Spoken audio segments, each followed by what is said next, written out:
Should be live.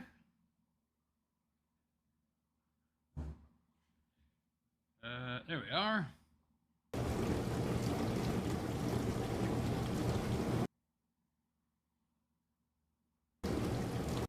Okay. I'll do a quick little sound checkola here. There we are. All right, and we're live. So hello, everybody, and welcome. And it is I, the Realist Philosopher. And this is the Realist Philosopher Show. So how y'all doing today? I hope you're all doing good, fine, and well. Oh, picture's out of focus. What the hell? All right. Anyway, I hope you're doing good, fine, and well. I hope you're all... I'm doing okay, doing all right. Something's wrong with the picture. It's out of focus or something. I don't know. Let me see if there's a problem. Well, no drop frames. It looks okay. I don't know.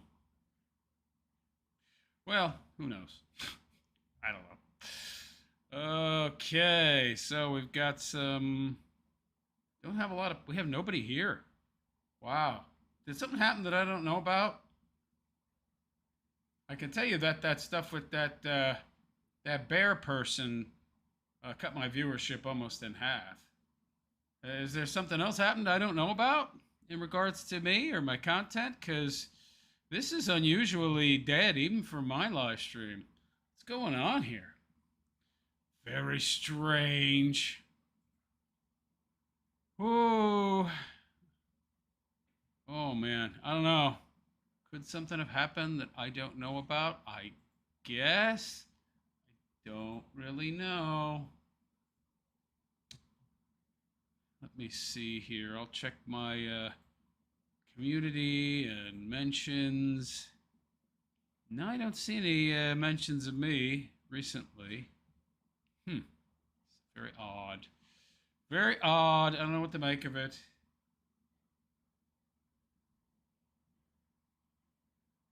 I see we have Bookwormatic in the room. Is that the only person? And Kalashnikova?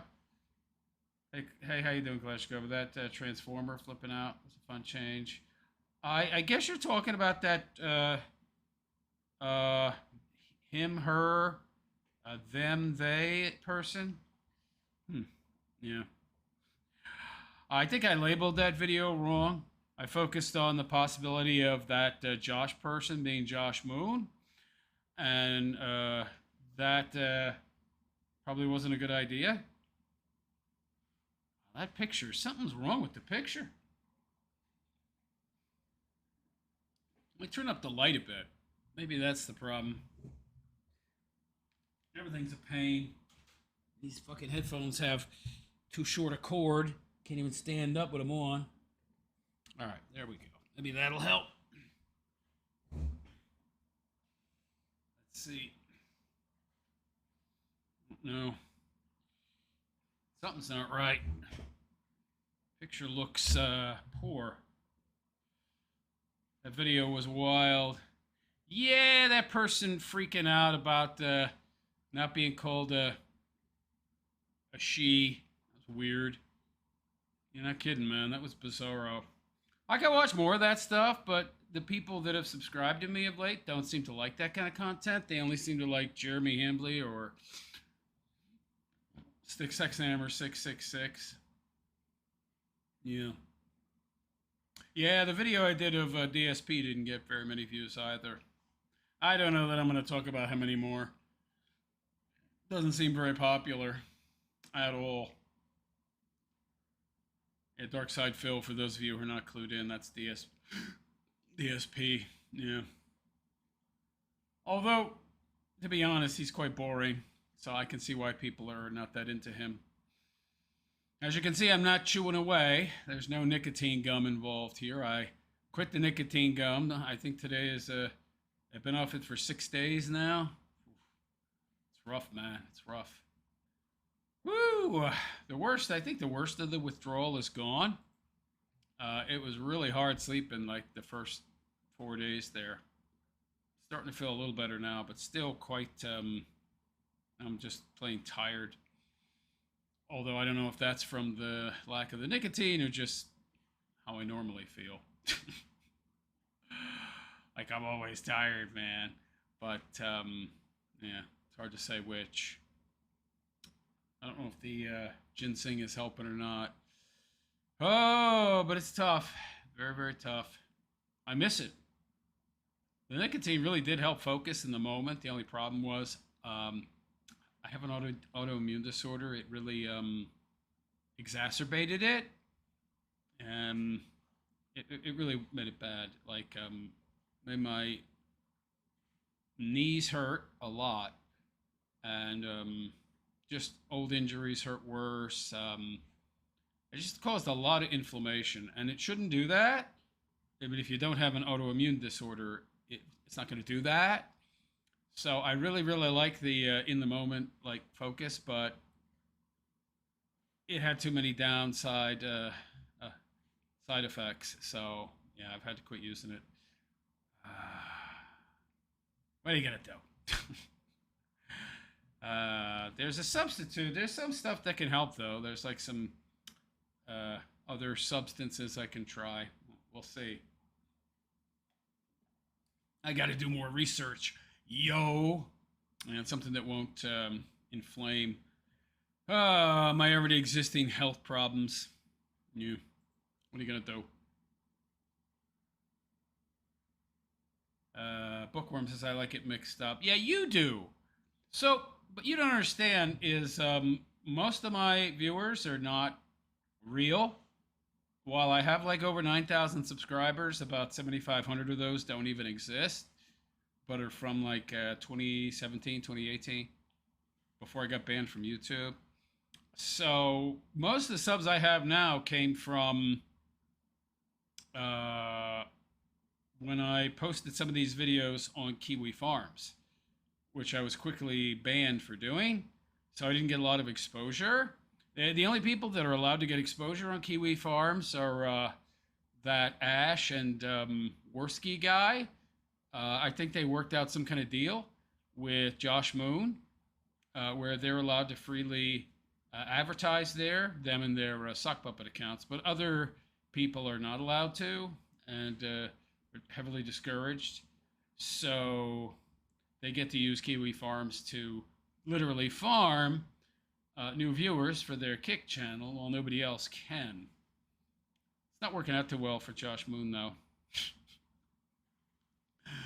From what I heard, his website is on the verge of collapse. Yeah, I feel so bad about that, although you probably don't know anything about that. But yeah, I would like to make more mixed up content, but the problem is there's not a lot of interest. By the way, Styx Hexenhammer has stopped making content again. He's given up again. So it's very interesting. It seems like the more somebody says they don't care about something, the more they care. So Styx Hexenhammer has given up again. He hasn't made content in 4 days. He hasn't posted on his Twitter in 2 or 3 days. And he hasn't hardly posted at all on Twitter in the past 2 weeks. How do I know? Because I monitor his social media. The guy has given up. Again. The guy backs down. For somebody who says he's not going to back down, Styx Hexenhammer 666 backs down a lot. So I think what's going on here, I'm going to be honest, I think he is upset about all the criticism he's getting online, namely from people like myself. And so what he's doing is he thinks he's depriving me of content, and like him not creating content is somehow a way of owning me, not giving me things to talk about in regards to him. What he doesn't understand is there's other people to talk about, and the only person he's hurting is himself, because now he has no purpose, no meaning whatsoever. Not that he had much of it to begin with, but hey, it was something. Now he's got nothing. He thinks he's hurting me. He ain't hurting me. Who you hurting, pal? What a dope. Styx Hexenhammer. What an idiot. Now he's just giving up completely. Of course, I think it's hilarious I'm just waiting for the guy to get arrested. That'll be amusing to watch. Hurting, pal. Yeah. But anyway, the show seems to be getting terrible views. I have to wonder about the, wisdom of continuing to make the show, because people ain't showing up. But, well, who knows? Maybe we'll get more. I don't know. Let me see what we got here. Oh, yeah. Okay. Jeremy Hambley's new diet. Oh, God. This guy, he's not going to make it. It's not going to last. What a loser. What a loser. Keto. I mean, what is that anyway? Is it just like that? I'm just a carnivore. I think keto is like a, it's just carnivore diet, but carnivore light. Like, you're allowed to have some carbs, like maybe 5-10% or something, which isn't real. That's not a real carnivore diet, Chair. Yeah, that's not going to do it. That's still too many carbohydrates, honestly. Yeah, you're still going to have high blood pressure, hypertension, fatty liver. Dope. All right, let's get into this video of Jeremy Hambley's where he's talking about his keto diet. It's not quite centered. That's all centered big time. It's pretty good, I think. Yeah, all right, that'll work. Okay, check. Eat, and then that's usually when it. Oh Lord, this guy. Okay, give me a sec. I want to find the exact spot where he segues into his stupid diet. I think it's here. Well, let's get inside where it's not so windy. It's probably a lot of wind noise on the audio here, and we'll take a look at another update. Uh-huh. All right, well, it's no surprise to anybody that... Yeah, Chunk. All right, Chunk.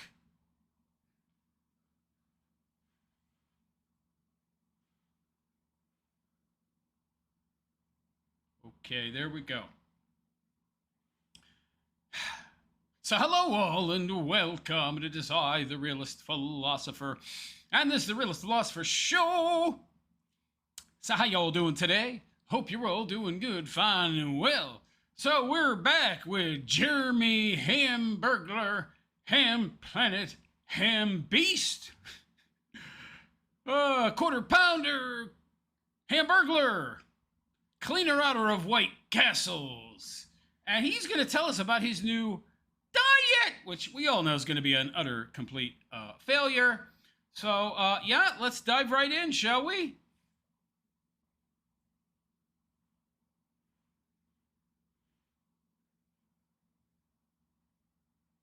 And we'll take a look at another update.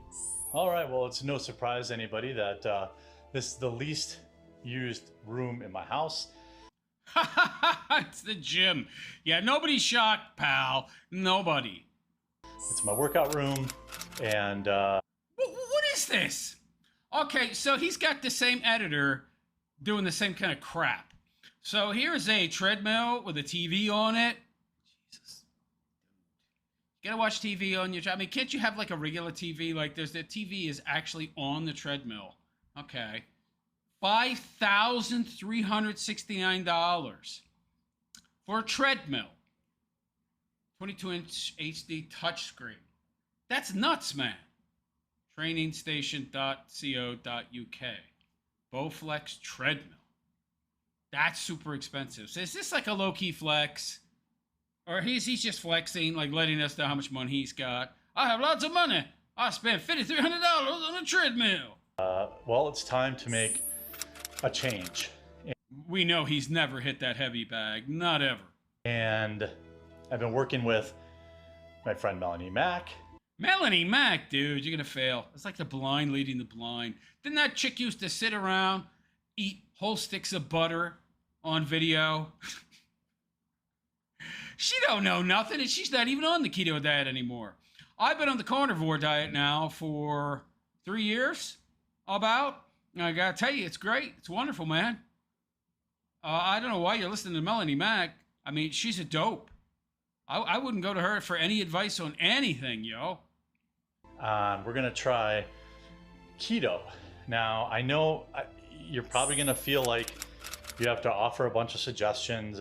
$400 dumbbells. Aren't those the ones where you like turn the knob and it like you can vary the weight very easily? Yeah, okay. And this and I will take those into account, or maybe you're gonna No, he won't. say, well, that doesn't work, or this, that. No, it does work, all right, pal. But so I think the keto is just a milder form of the carnivore. I believe you're still allowed to have some carbs, like 5% of your diet per day, or something like that. I've got less than 1% carbs. I mean, the only carbs that I get in my diet are trace amounts in the animal products that I eat.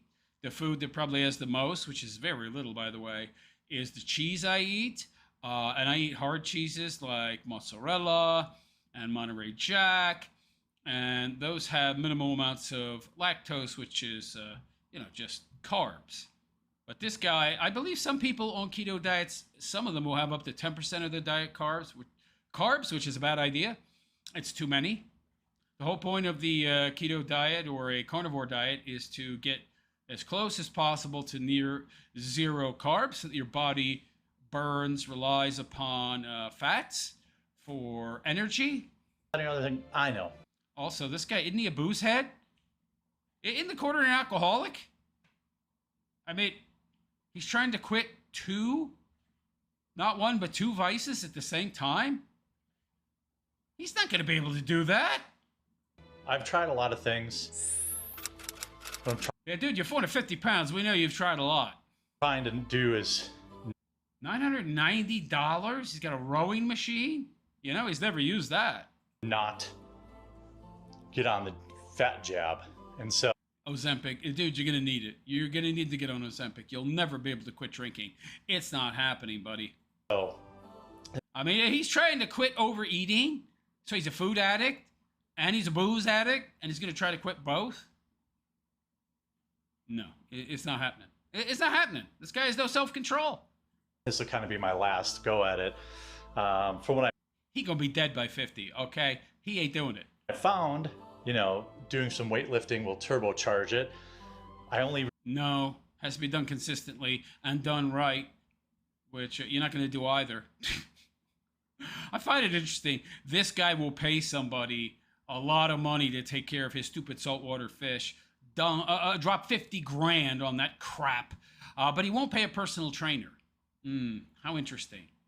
really have these adjustable barbells, but it seems like we'll be all He'll never use them. Maybe once. right. And once my knee is better, I can do more cardio. Yeah, dude, you're walking around. How bad can it be? I've got this bench and those barbells. I think that's all What's with this background music? Sounds like something from like the Ren Fair. Like the one he was banned from. I'm gonna need. And it's been interesting so far. I love the ego on this guy. I can just jump right into exercise and weightlifting and training and not even hire a personal trainer. And I know nothing about this stuff, but I'm so brilliant. I'm so high IQ. I'm so intelligent. I can just figure it all out and I'll do it flawlessly. And I need no help. No help at all, really. Okay, buddy. Oh, except Millie and Mac. Yeah, great help there. I mean, granted, she looks like she's in okay shape, but she just might not eat very much. I don't know. some of the biggest concerns people had about it. It really hasn't happened yet, but it's early. Like 3 days. Yeah. Hardest part for me so Why is he wearing sunglasses indoors? Oh, probably hungover. Yeah. far is just keeping up with water. Keeping up with the amount of water I'm supposed to be drinking every day. Has this guy done any actual research? So, hey, Pinhead, if you go on a low to no carbohydrate diet, you have to ingest more sodium so that your body will retain more water. because your body, for the 43 years of its fat life, has had high levels of carbohydrates. So it's super adapted for carbohydrates, and carbohydrates require much more water to store that carbohydrate as glycogen in your body. So when you cut out the carbohydrates, your body has a lot less water that it is retaining.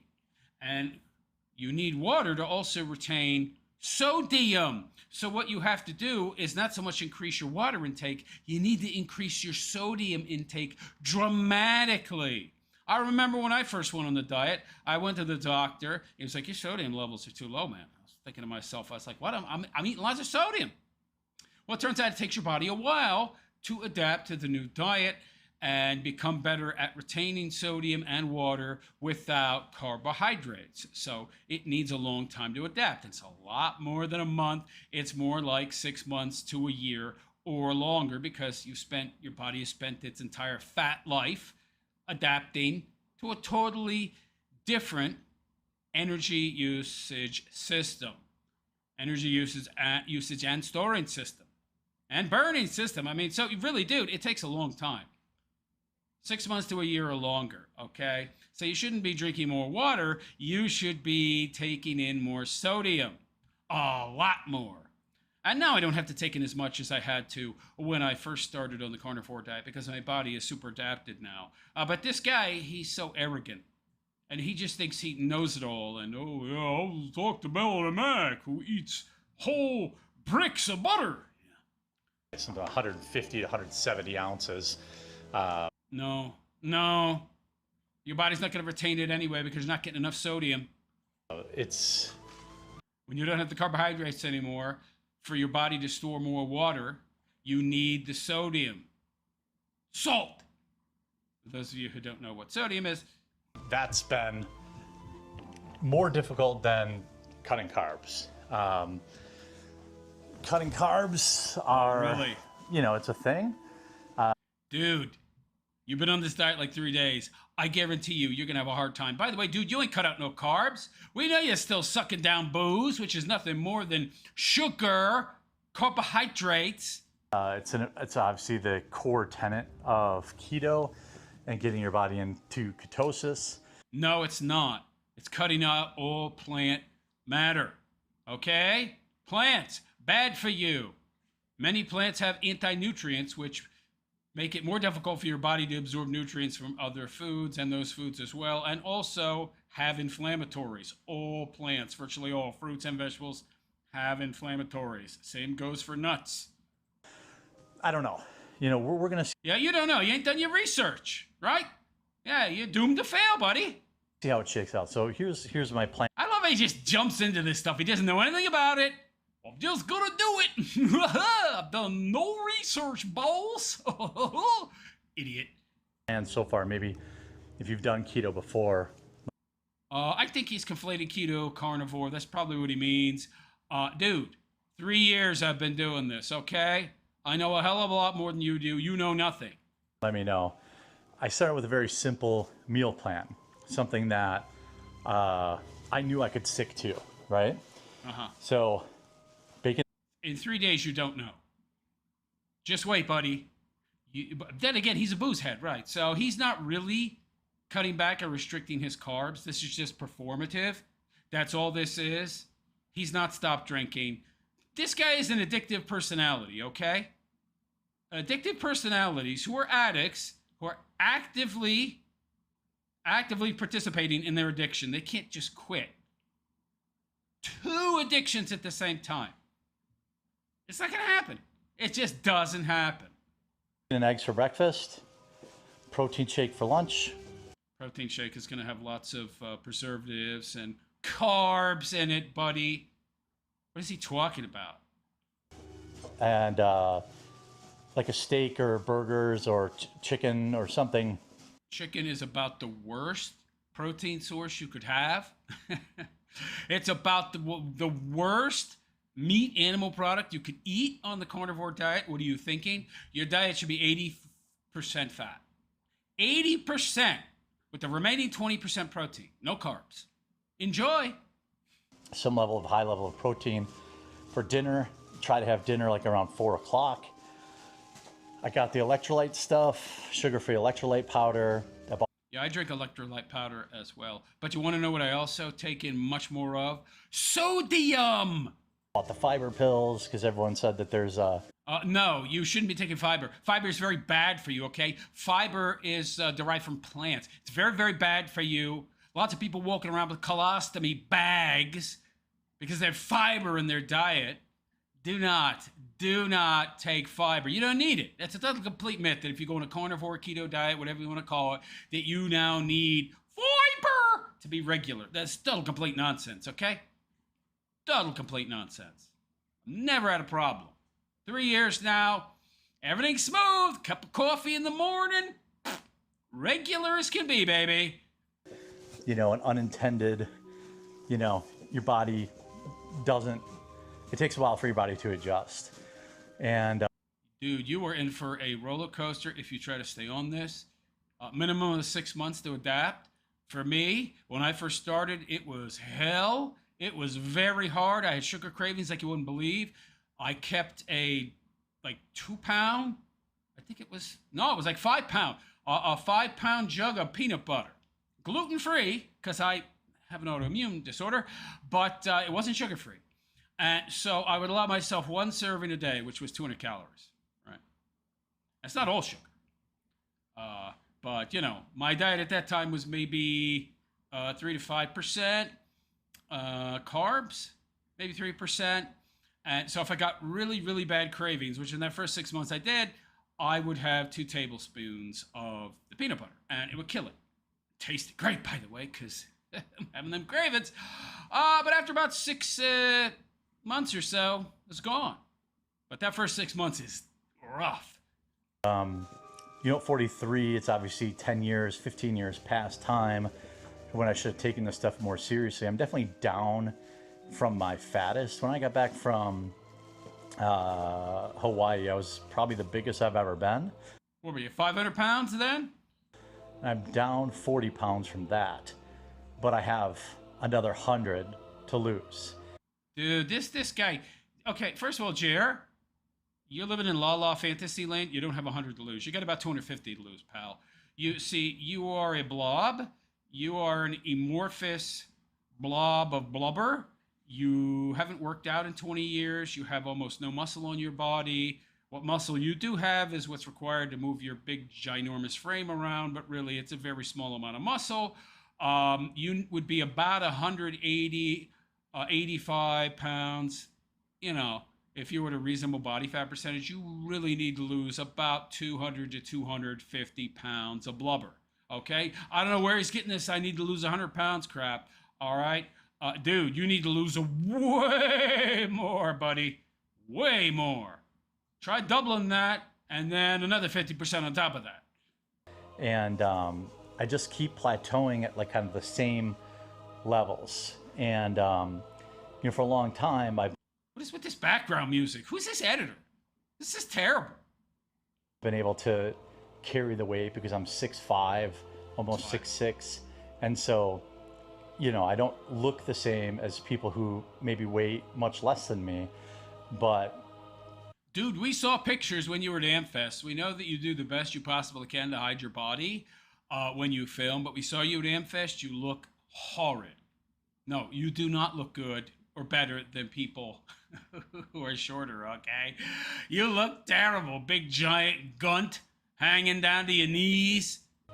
With my knee, having a problem with my knee, there's a bit of a reality. You mean the baker's cyst? Yeah. Check. It was a bit of a, yeah, dude, like you're carrying around an extra 100, 125 pounds. Whoa. Things are going to start going wrong. Your knees, your back. Start going wrong, dude. They've been going wrong for a while now, pal. I've been having some small problems with that, but never anything really enough to get me to take it seriously. Translation, I like the booze too much. And so hopefully I'll be able. Hope? What do you mean hope?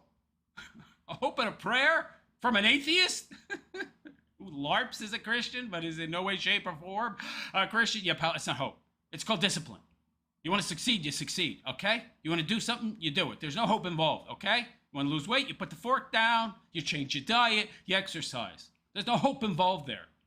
Able to stick to this, you know. Yeah, you won't be able to stick to it. You don't understand how. You don't have the discipline, buddy. You think it's about hope. Yeah. Good luck. You're going to fail. I've tried paleo, I've tried, and I always fall off the wagon. Of course you do. You have no discipline.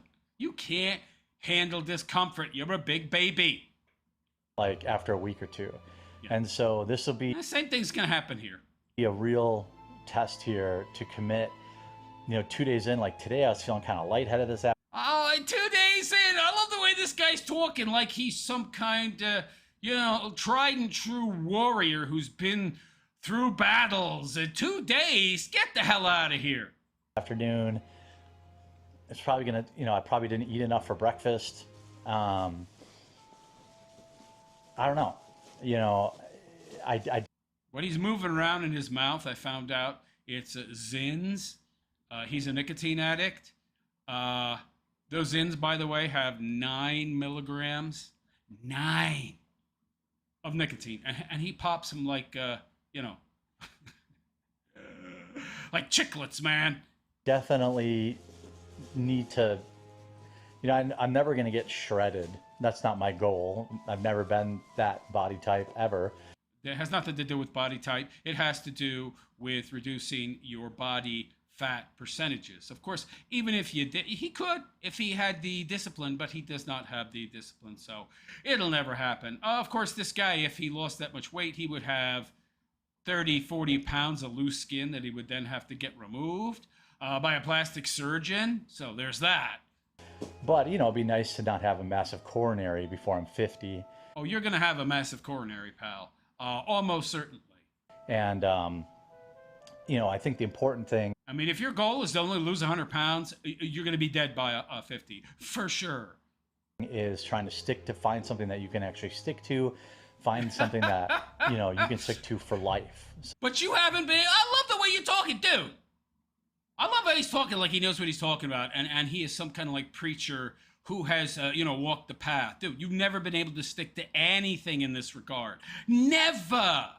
Get back to me in 6 months when you went through the transition period and you're no longer craving sweets and carbs and you're actually committed and you're on and you haven't cheated in months and you are focused and you're not having any issues. Then you can talk to me. Until then, shut up.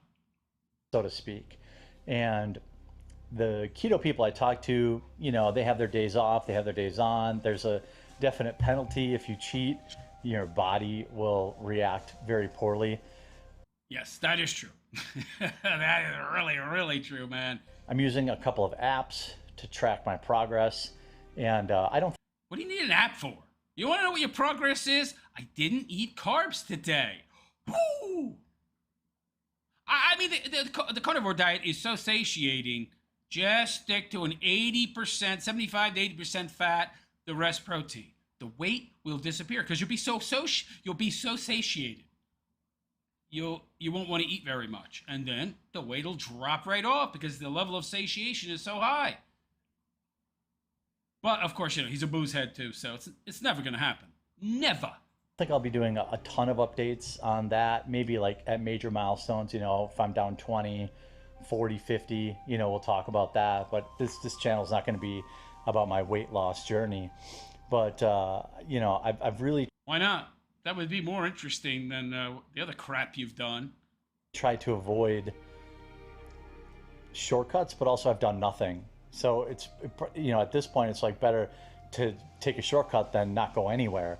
And what do you mean a shortcut? Shortcut would be Ozempic, okay? Which I'm almost certain you're going to need because you're not going to be able to stick to a carnivore diet. This is kind of my last ditch thing before I go to pharmaceuticals, and so I'm really committed to... He's going to do the pharmaceuticals, believe me. Plus, it's really expensive. I thought you were a millionaire. But you're a millionaire, Jer. You're rolling in dough, man. What are you talking about? But yeah, my knee injury... put kind of things in perspective where it's like, okay, dude, like Yeah, dude, your problem is not exercise. It's diet. Your diet is crap. The best way to lose weight is just to bring the calorie count down, okay? And the best way to do that is to go on a carnivore diet that has such a high level of satiation because it's almost all fat. Your body becomes super adapted to burning fats, while at the same time you're super satiated, so you eat less. It's a double whammy there. You won't even have to do any exercise, and the pounds should drop off if you can commit, which he cannot. Being hard on your body, like my feet, stuff like that, all that, it's getting punished.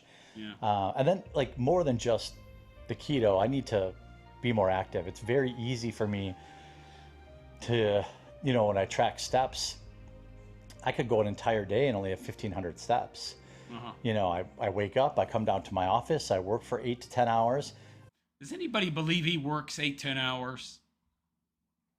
I don't think so, pal. I eat dinner, I sit down on the couch. And I believe that. I think that's what you're doing for 8 to 10 hours, sitting on the couch. That's something that is obviously not okay, a sedentary lifestyle.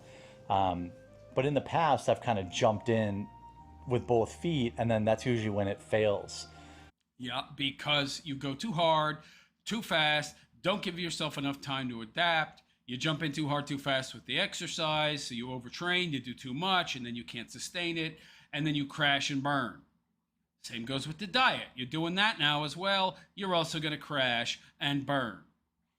He's giving himself no time to adapt, no time to build up any kind of tolerance. Slowly build tolerance, get into it slowly. What I did, I started cutting back on the carbohydrates slowly. I didn't just jump feet first and go 0 carbs from day one. This guy isn't doing that. He's going to fail. It's not going to work. So I'm going to try to just be like, all right, give me like 3 weeks on keto alone. Just that. Just get that handled. Dude, it's going to take 6 months minimum to adapt. What are you talking about? Who's giving you your info, man? What are you getting information from Melanie Mack? That's the worst person you could be talking to, man. She's low IQ. What are you thinking? Go through all the side effects and all the stuff that people talk about. Keto. It'll last 6 months to a year, dude. What are you talking about? 3 weeks is nothing. Your body has been a fatso for 43 years, pal. You've been eating the same way for 43 years. Your body is super adapted to carbohydrates and glycogen, not burning fat. If your body was real efficient at burning fat, guess what you wouldn't be? Fat! Flu, all this kind of stuff. And then worry about starting to work out. Like once I have my calories and carbs under control, then I'll start working out. I'll probably you're a booze head, dude. It's not going to happen. Not going to happen. I start sooner than that. But, right now I just want to focus on getting 150 ounces of water. And he's so focused on the water. Meanwhile, it's sodium he should be focused on. What? High blood pressure. That only happens on a high carbohydrate diet, not on a carnivore diet, what you're calling keto. Not getting dehydrated and seeing if I can just make it through the day without carbs and with very he can't. few carbs. And it's going to be interesting. I mean, there's a lot of success stories, but I think ultimately,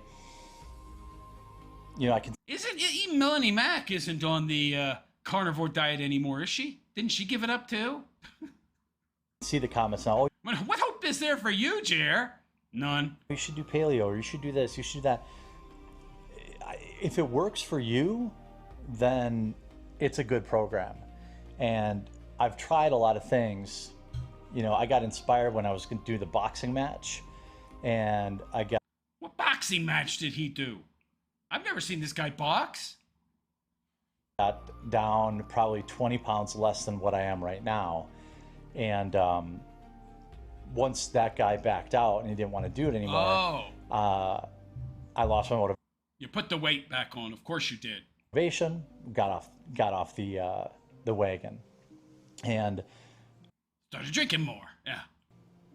In general, because your life is so empty. You got so little going on. You need the booze to cope. I don't really eat that unhealthy. It's just that I'm living the life of a sloth, and so. You do eat that unhealthy. What are you talking about? Dude, you don't get to be 450 pounds. By the way, it's not about the health. I mean, you're obviously overeating. You're a food addict. Probably doesn't even know what baseline number of calories he needs in a day. is pretty easy to calculate. You start as a man with a baseline of 15. I would subtract 1 for every, say, 10 years after 30. But if you're very active and fit, you don't necessarily have to subtract at that point. Maybe then after 40, or somebody like him, I would say 13 calories times how much you weigh now is what you would need to maintain your body weight. And then if you want to lose weight, you have to take in about 500 calories a day, less than what you need to maintain your current body weight. That way you'll lose a pound a week. That's about the fastest I would say you should lose weight, 1 to 2 pounds a week. 2 pounds really pushing it. The more you lose in a shorter period of time, the more difficult it is to stick to that diet and to keep the weight off. So for somebody as fat and out of shape and food addicted as he is, I would say don't lose any more than a pound a week. I would just say don't lose more than a pound a week, because the more you lose in a shorter period of time, the more difficult it is. I have to find a way to get more active, to stick to something. I know a lot of people talk about, you just do it, man. What do you mean find a way? Or the weight will just fall off, this and the other thing. Well, I also don't want to end up like, I want to replace it with something, with muscle. And so working out will definitely be an important part of this. But yeah, Styx is saying replace a vice with a virtue. Good luck with that. It doesn't seem to be working for Styx. I'm hoping that you guys will continue to hold me accountable. And dude, you don't hold yourself accountable. So how is anybody else going to do that? And keep, asking me questions about it. Because, having an accountability buddy, which like Melanie is for me, is clutch. Dude, she's not going to hold you accountable. You pay her salary. But to have like 1,000 of them, probably even better. Yeah, but you're not going to listen to any of them if they tell you something you don't want to hear, which is most everything. And I'm hoping that it will inspire some people too. Like I'm hoping I can get through this journey and at least get back down to, slightly obese instead of morbidly obese. This guy's perfectly fine with being obese. His ambition is so small. It's so little. Well, I'm okay being 150 pounds overweight. I'm just not okay with being 250 pounds overweight. And hopefully some of my viewers I know who struggle with health, if I can do it, anyone can do it. Do what? You're never going to... You've already said yourself you're not committed to getting down to a healthy weight. I can't give up the booze. I can't do it. Yeah. But I'm sounding all bright-eyed and bushy-tailed on day 1 right now. I had steak last night. I'm going to have steak tonight. I look forward to dinner all day long. And he's eating ground beef. Fatty ground beef. Like the kind I eat. Like at 73% fat. Yeah. Ground beef, salmon, bacon, sausage. I buy my cheese in bricks. Bricks, baby! It's going to be interesting to see how it goes, but hopefully we'll be doing a vlog in 6 months and I'll be like, hey, I'm down 40 pounds, 30 It's not going to happen. It's not happening. pounds. And hopefully people start to see it. Oh, by the way, if he says that he lost 40, I wouldn't believe it. I'd need to see evidence. Like, stand on a scale. Stand on a scale, fatty. No, he ain't going to do that. And he never shows you his body, so he's not going to lose weight. He'll just say he did, and he really didn't. I don't know, but I'm out of time. I'm out of time before I probably have other major problems. And so, I've got that's a different level of commitment. Yeah, dude, it's too late. And I don't really want to be one of those people that, has a massive coronary and then figures it out and then gets in shape, and I'm probably out of time to, keep floating by before, Dude, I think you're already out of time. You're fully cooked. I don't think you have the neuroplasticity to change. It's that simple. My knees start getting more problems or my back starts getting more problems or, whatever the case may be. And so it's a combination, obviously, of keto and then cutting alcohol. And dude, you can't even cut your hair. You can't even be bothered to get a haircut. You expect us to believe you're going to be able to stick to this diet? Come on. Cut back on the alcohol. That's not happening. And the cutting the booze thing won't be hard. It's just it's same. What a lie, dude! What cope? Yes, it will be. I love this. 2 days in. Oh, it won't be hard. Like I said, the hubris of this guy, the ego, the arrogance, pal. You're 2 days in, buddy, and we don't even know that you're off the booze. You just had sunglasses on indoors, so I don't think you're giving up the booze at this point. Yes, it will be extremely hard, and you won't be able to do it. I guarantee it. Anybody want to bet money? I'll bet money. I'll bet $1,000. This guy can't make it 6 months. Hell, 6 weeks without booze. Not happening. Thing, get used to, find your. This is just cope. Dude, for 20 years you haven't been able to give up the booze, but you think it'll be easy. How do you know? You've never done it. Habit and just lock in. I have a very addictive personality. No, you don't say. And so I'm hoping that Popping oxys, popping Xannies, popping nicotine, Zins with 9 milligrams of nicotine, booze, food. Oh, wow, buddy. get addicted to the results. And you get kind of that rush after you do. Yeah, but they take hard work and discipline, okay? You're addicted to the easy rush, the easy high. The hard high, okay, like working out and how that makes you feel, no. You don't have the grit for that, pal. Do something for a week or two. When I started intermittent fasting, I lose. Intermittent fasting? Dude, never. Not ever are you going to fast. No, it's not happening. By the way, you don't have to fast. You can take the horse paste. It has the same effect. It initiates autophagy, just like fasting. But regardless, this guy wouldn't know that. He doesn't know how to read, apparently, or do any research of any kind. 3 pounds, 4 pounds, and it was like, yes, let's go. I want to push myself even harder. Well, by the way, fasting's very bad. It destroys your metabolism. Do not fast. Don't do that. Hoping that this does that for me too. Yeah, starve yourself. That's real brilliant, pal. Yeah, no wonder you haven't lost weight. So, should be a fun journey. On Thursday's vlog, I'm going to have something special for you. We're going to actually leave the house, and we should have... I can't wait to see him Thursday. Yeah. He'll be all hungover. have some cool footage for you on Thursday at 6 o'clock to go through. It'll be a little more of a recreational type vlog, but, I can't always just troll bait on every one of these. So I think you guys prefer the more personal, like real ones. Absolutely, because I get to dunk on you even more then. As opposed to just like rage baiting trolls. So yeah, Dude, you're not rage baiting anybody. Get out of here. This guy has an overinflated sense of his own importance. Journey starts today. I suppose there won't be much of an update Thursday, but next week, Tuesday, I'll probably let you know how the first week went. What kind of side. Not well. He's going to be lying. He'll be lying out his ass. I'm doing good. Side effects I had, what kind of struggles I had, and what struggles, Jer? You said quitting the booze won't be that hard. Does anybody believe that? Said no alcoholic ever. Oh, I could give up the booze easy. Really? Then why have you never done so before? Hopefully I'll be able to report a little bit of weight loss, although it's only a week, so I'm gonna try to have manageable goals. So yeah, big. There could be no weight loss. You'll lose some weight. It'll be water weight, okay? So I think it takes twice as much water to store an equal amount of carbohydrate. So any weight loss that you have is just going to be water loss. Yeah. Initially, anyway. Change. And I'm hoping you guys will help hold me accountable. I think so. Like 1 gram of carbohydrate to store that as glycogen takes like 2 grams of water, I think.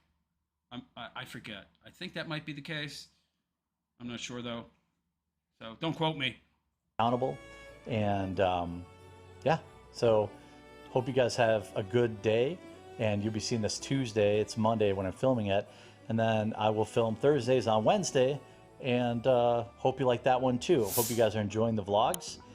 Not really. You're just as boring in these, if not more, than you are in the quartering. But there you go. So let me know what you think. Personally, I don't think this guy is going to be able to last 2 weeks. And I don't care what he tells us because we know that he's a pathological liar. So you can't trust anything he says. If he makes it 2 weeks, it'll be a miracle. I don't think he can quit the booze. I don't think he's quit the booze here. I think he's boozed up here. That's why he had the sunglasses on. I don't think he's ever going to give up the booze. He'll say he did, but he won't. Okay, so the so-called keto / carnivore diet won't work for him because he's still going to be sucking down the Fireball whiskey, beer, whatever else he likes to drink. So that cancels out any of the benefits of eating mostly fats and proteins. Yeah. But anyway, let me know what you think in the comments section. And please like and subscribe to my YouTube channel if you haven't already. Don't forget to hit that notification bell so you'll be notified of any future content. Also, if you'd like to support my continued content creation, you can leave a super chat. Any amount is greatly appreciated. I could really use your support. And, you know, hey, could really use it, yeah. You can also hit the join button below the video. That allows you to sign up as a monthly supporting member on my YouTube channel. Also, my Patreon. You can follow me there. Support me there. Link in the description. And I have a GoFundMe going on, so that link is also in the description. So maybe you want to check that out, see what it's about. Anyhow, on that note, I'm out of here. I am the Realist Philosopher, and I wish you all a good and pleasant day. Take care. Yeah, Cheers gonna quit drinking. Yeah, I don't think so. I love the ambition. Unfortunately, this guy is overly ambitious. He's like, it's a joke. This seems like a joke to me. Like, dude, you have no self-control. You have literally no self-control, man. But you're telling me that you're going to be able to quit drinking and overeating at the same time? Dude. And you're not even doing it in stages. He's doing it like, I'm going full keto, baby. No carbs. I mean, I didn't even do that.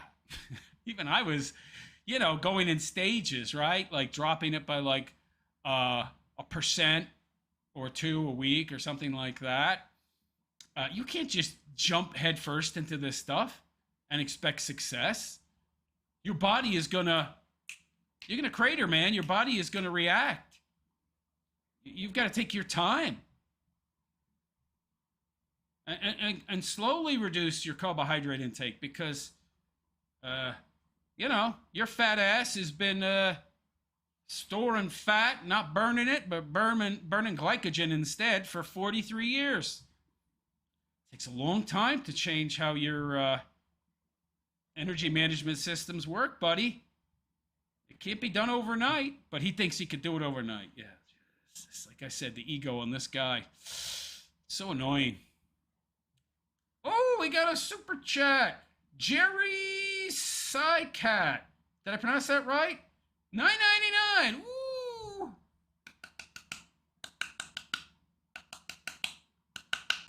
Thank you very much, Jerry. Very much appreciated. Heather will not be waiting long to be a widow. Jer has got too many addictions to wean off them. He's not weaning, though. That's it. He's like, I'm quitting cold turkey today. By the way, that is my patented four-finger clap, only for people that donate, at least super chats. Thank you very much, by the way. So let me scroll back. I do get to all comments, so give me a sec. Super chats, of course, I get to first. Phased by Moons, Daniel Larson was released from prison. Who's that? I don't know who that is. Breezy Brief, Swiftbrook is about to be released too. Huh? I don't know who these people are. Bookworm says, I went to get some wine. Phased by Moons, you should diversify your local content. Sticks is non-tent. Yes, I'm aware, but I don't. I don't. Send me an email with these names or links or something. You do know that my email address is in the description of every single solitary video and live stream I do. You just saying a name in the middle of a live stream, I'm not going to remember any of it. You do know that, right? I'm an old man. I don't remember this stuff. You have to send me an email. I would appreciate it if you did. Bookwormatic, at least he doesn't have a Bowflex. Chairs a dumbbell. Shane Cashman. Hey, Shane, how you doing? Quartering's too lethargic. Bookwormatic. I have a doctor's appointment for my back on Friday. Okay. I hope that works out for you. Shane Cashman, that stuff ain't going to work for him. Yeah, I agree. Shane Cashman, by the way, I finally had the chance to talk to my dad. Things should become less complex for me, but I'm going to be cautiously optimistic.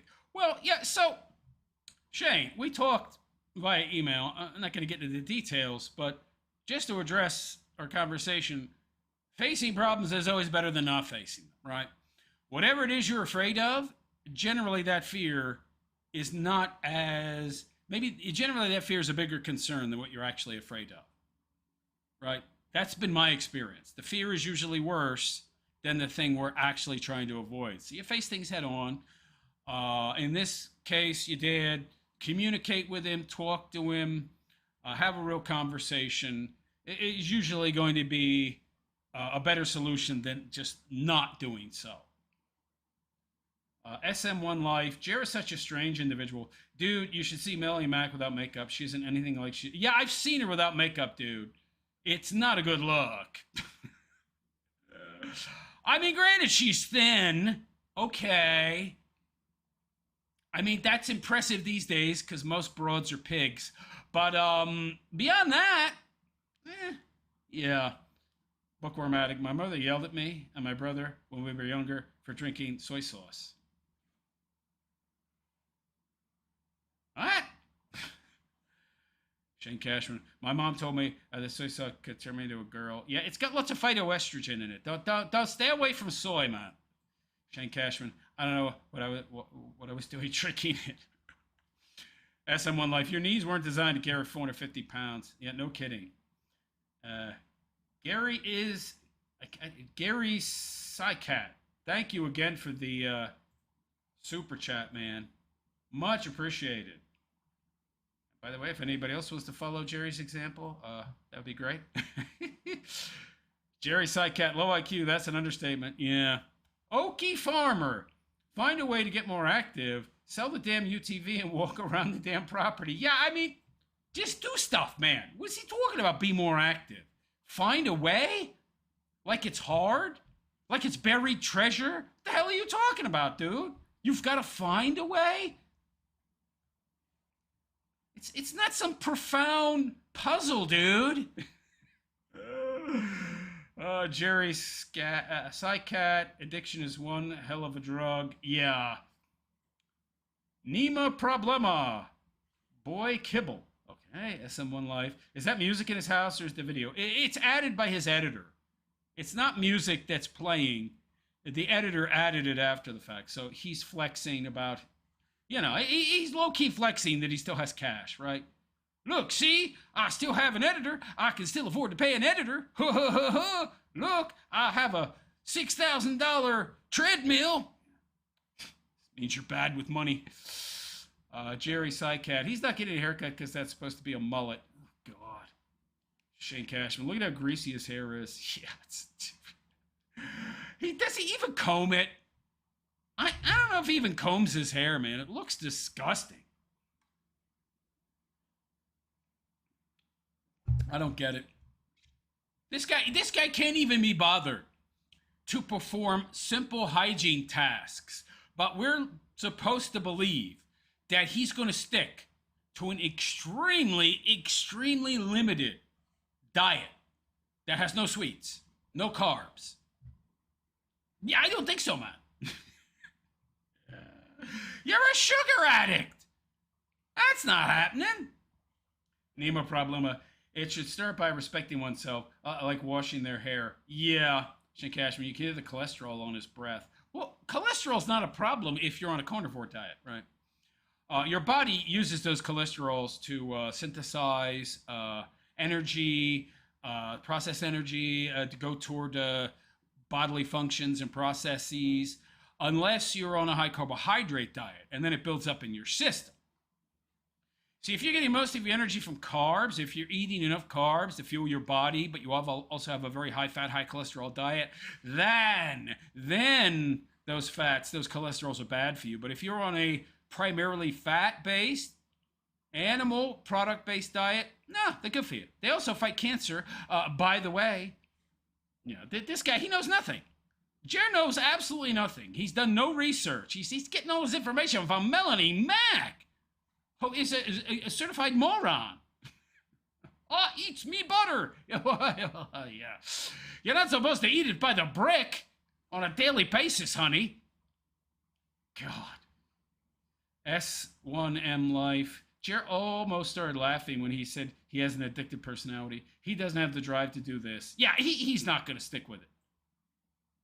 He'll do 2 weeks, man. And he's going to be in hell. He's going to be in hell. He has no idea, man. He has no idea. It's going to take 6 to 8 months or longer just to dump the carb cravings, the sweets cravings. He has no clue. Shane Cashman, he's got fantasy music playing while talking about his journey, like he's about to go on some quest to save Middle Earth. Yeah, that's a very, very astute observation, Shane. Well, he sees it as some kind of profound journey, right? Meanwhile, no, it's not. Not in reality. Nemo problema, he lacks the passion and the drive. Correct. And the discipline. Shane Cashman, an evil warlock, took it from him. Dre Dark Pyro. Hey, Dre, how you doing? Jer already was talking about cheat days. Yeah, what do you mean cheat days, man? You don't cheat. What are you cheating? So like I did, like I said, if you're going to go on a carnivore diet, and it is the best diet for you, okay, trust me, you'll feel like a god. I felt like a god until I got injured, and then I got all messed up, and had the stroke and the heart attack. Now I feel like crap, but it ain't because of the carnivore diet. This happened well after I got onto the carnivore diet, but you'll feel like a god. You'll feel great once you adapt to it. But you have to wean yourself off of carbs. You can't just jump in and go 0 carbs from day one. It won't work. It won't work. You can't do it. So you got to wean yourself off slowly. I started off 1% a week. Doop, doop, doop, doop, doop, doop. And then I raised it to 2%. And, because it'll take forever. And then like a little more off the top each week until I was down to like 5%. And then slowly cut it even more. Now I'm maybe at 1%. I doubt it's even 1%, maybe a 0.5%. Whatever's in the cheese and the sausage and whatever trace amounts of carbs are in the, ground beef and eggs. I mean, it ain't much. But it takes a while to get down to near 0%, man. It's not easy. Meanwhile, this guy's he's trying to go cold turkey on not just one addiction, by the way, but 2. Because he's also a booze head. You can't. Oh, but he thinks he can. Well, okay, buddy. Yeah, good luck. It's not going to work. Cheat days. Slim XX. Hey, Slim. Hello, citizens. Greeting from Scotland. Hey, how you doing?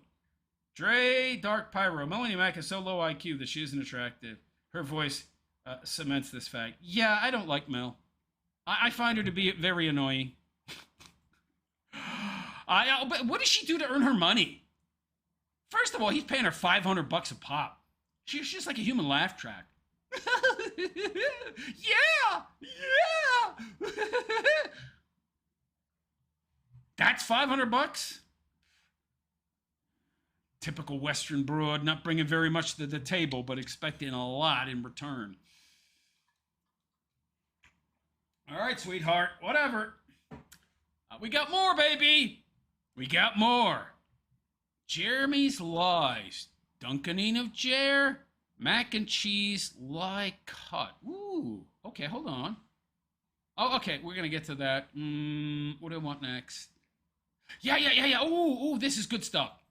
Mac and Cheese did a compilation video, man. This is good. This is good stuff, man. I love it. All right, now, first of all, what do we got? Different search. I got to scroll down a bit here. There's like a supercut, I believe.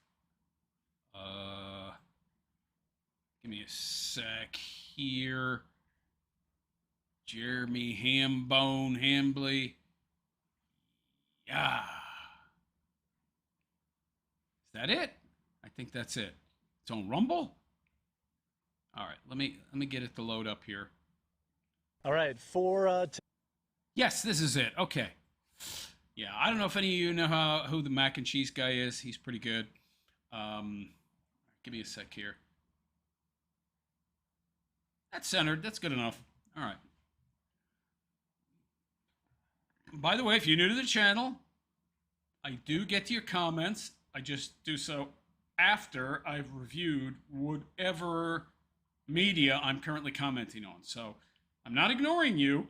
Even if you leave in a super chat, I will get to it with extra attention, by the way, if it's a super chat. After I'm done reviewing whatever I'm reviewing. So don't think I'm ignoring you. I am not. I just get sidetracked too easily. I really don't like to do the chat and the commentary at the same time. I like to separate them. It's just my process, all right? It's a little different. Give me a break. Okay, so...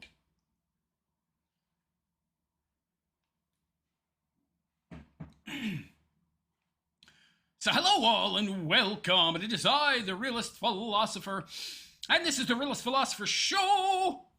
So how y'all doing today? Hope you're all doing good, fine, and well. So I'm back with Jeremy Dale Hambley, also known as the Ham Planet Quarter Pounder Ham Beast, cleaner outer of White Castles, 150-pound man who's apparently decided to lose weight finally and claims he's going on the keto diet and is going to give up booze and food as addictions both at the same time. We'll see how that works out. But anyway, we have a video here compiled by Return of the Mac and Cheese, which is one of the greatest A-log researchers out there. This guy finds all the good stuff, the good dirt on Jeremy Hambone Hambley.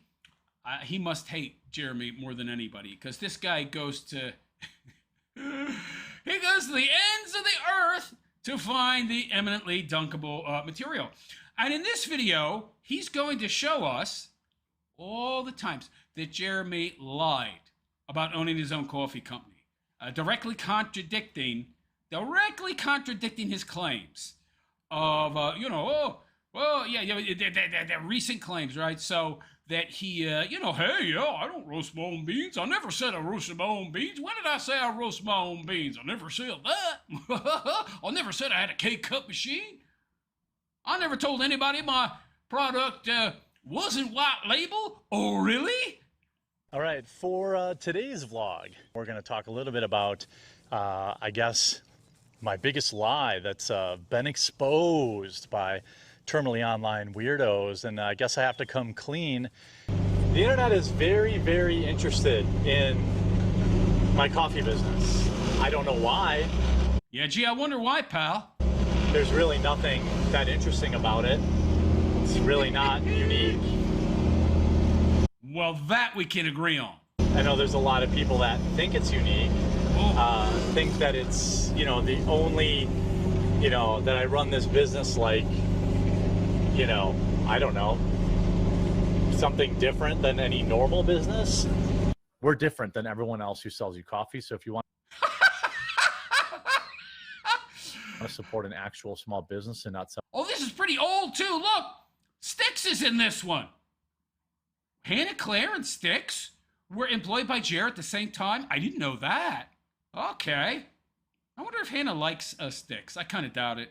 He is a Satanist after all, and she's a actual Christian, unlike Jer. Somebody just selling dropship stuff for free money, then check out coffeebrandcoffee.com/rumble right now.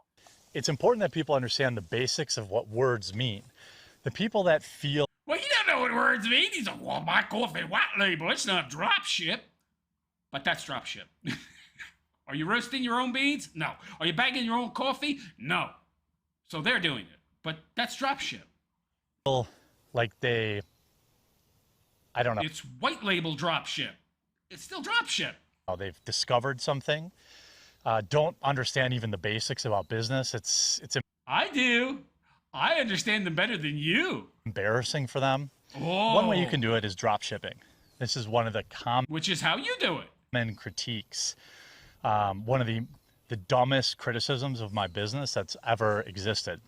There are companies all across this country, all across the world, that sell a product, let you put your label on it. He's huffing and puffing. Dude, you're just standing still, and he's he's gasping for breath. And then make some money. They make some money selling it to you. You make some money selling it to someone else. It's that simple. White But that's what you do. labeling is not necessarily a bad thing. It's still... It's drop shipping. So, dude, the only difference... So what white label is, it's more specific. So you're putting your own label on the coffee, right? You're changing things slightly by putting a label on. But they're putting the label on. They're bagging it. And they're shipping it. They're fulfilling it. It's white label, which means it's drop ship. Also. It could be a high quality product. There's another aspect to the coffee business. That is, you could... But didn't he tell us that he has all his own stuff? He has his own roaster, his own roasting machine. build your own, you know, you could have the coffee roaster in your garage. You could do, and there are people that do that, you know. Didn't you tell us you had a warehouse, dude, with your own roasting machine? But nearly everybody that starts out the way I started out. It's how you start a business. So you Not necessarily. What is he talking about? No, it's how you started it. find a facility that roasts coffee, and you say, I'd That's called drop shipping, dude. like to buy coffee at wholesale. That's drop shipping. And they say, we would like to sell you that coffee at wholesale. Of course. Oh, and I want you to put my special, specific brand label on the coffee, okay? That's white label drop shipping. Of course, I use a roastery to roast my beans. Of course. A partner roasts my beans. So yeah, I bought a coffee company. I have big plans. Every one of my beans is from a different location on the planet. It's absolutely not. Like, I have my own facility. He just said it right there. Dude, you... If you get a chance this weekend, feel free to check out my coffee company. I did like a little tour around the coffee plant. Like, this is my coffee. I don't think I can play the music, but like... Why wouldn't you be able to play the music? If it's your coffee company, if it's your building, if you're the one that put the music in there, see, that right there should have been a red flag to people. Hey, wait a second. He's playing the video that he filmed of his supposed coffee factory. That means he put the music in, so why couldn't he play the video with the sound if it's his video? Oh, it's Mill Creek. Got it.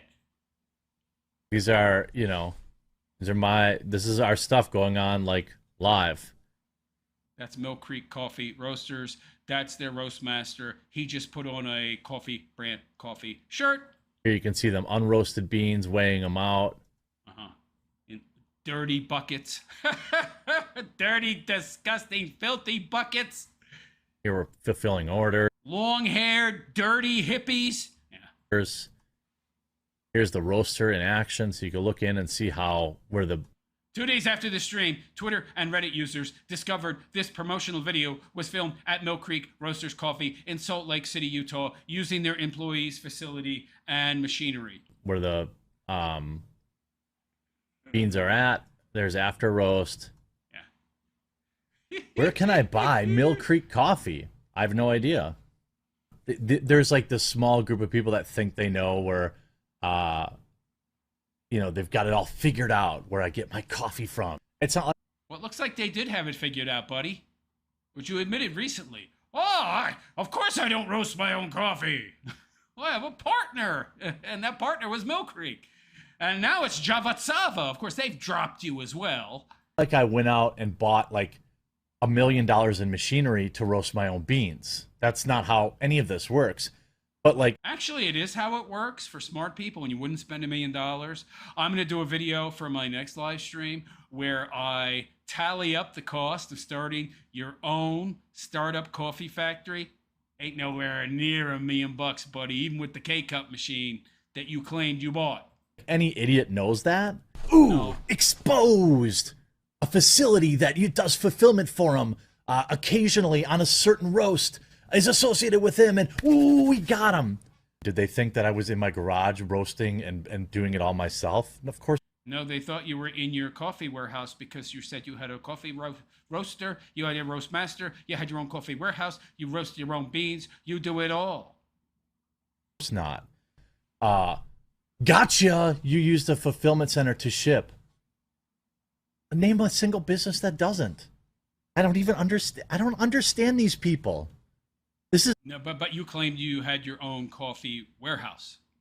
You did all the roasting.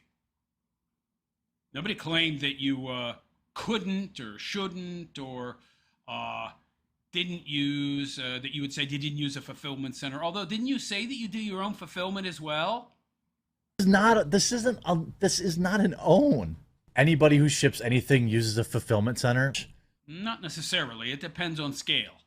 They're like, I'm an internet autist. I don't have a job, but I figured out that you did a little fulfillment work for a guy I don't like on the internet. And like, we were all laughing at them. It's coffee with a YouTuber's name behind it. He just said it's made in the same place as big companies. Lol. No, that's actually not what I said. I said fulfillment is done in the same place that does many fulfillment. And this may shock you, but Fulfillment, i.e. shipping. People use fulfillment centers because they have economies of scale and they have all the shipping equipment and they can ship it affordably, and they can, like, it's like people don't know anything how any business works. I know how that stuff works. He's not wrong about that. If you're shipping in enough large enough scale, yeah, it's cheaper that way. I mean, this is like our beans that our customers get.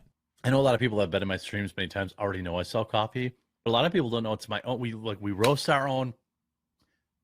Literally, any other YouTuber who's selling coffee does not roast their own beans. You know, not to dump on other YouTubers, coffee brands, but this is like, you know, we own the roasters. We have our massive roaster. We have. Whoa! You own the roaster? So now he's trying to claim that he never said any of this. I never claimed to have my own coffee factory. Now here we see him. He's saying, I own the roaster.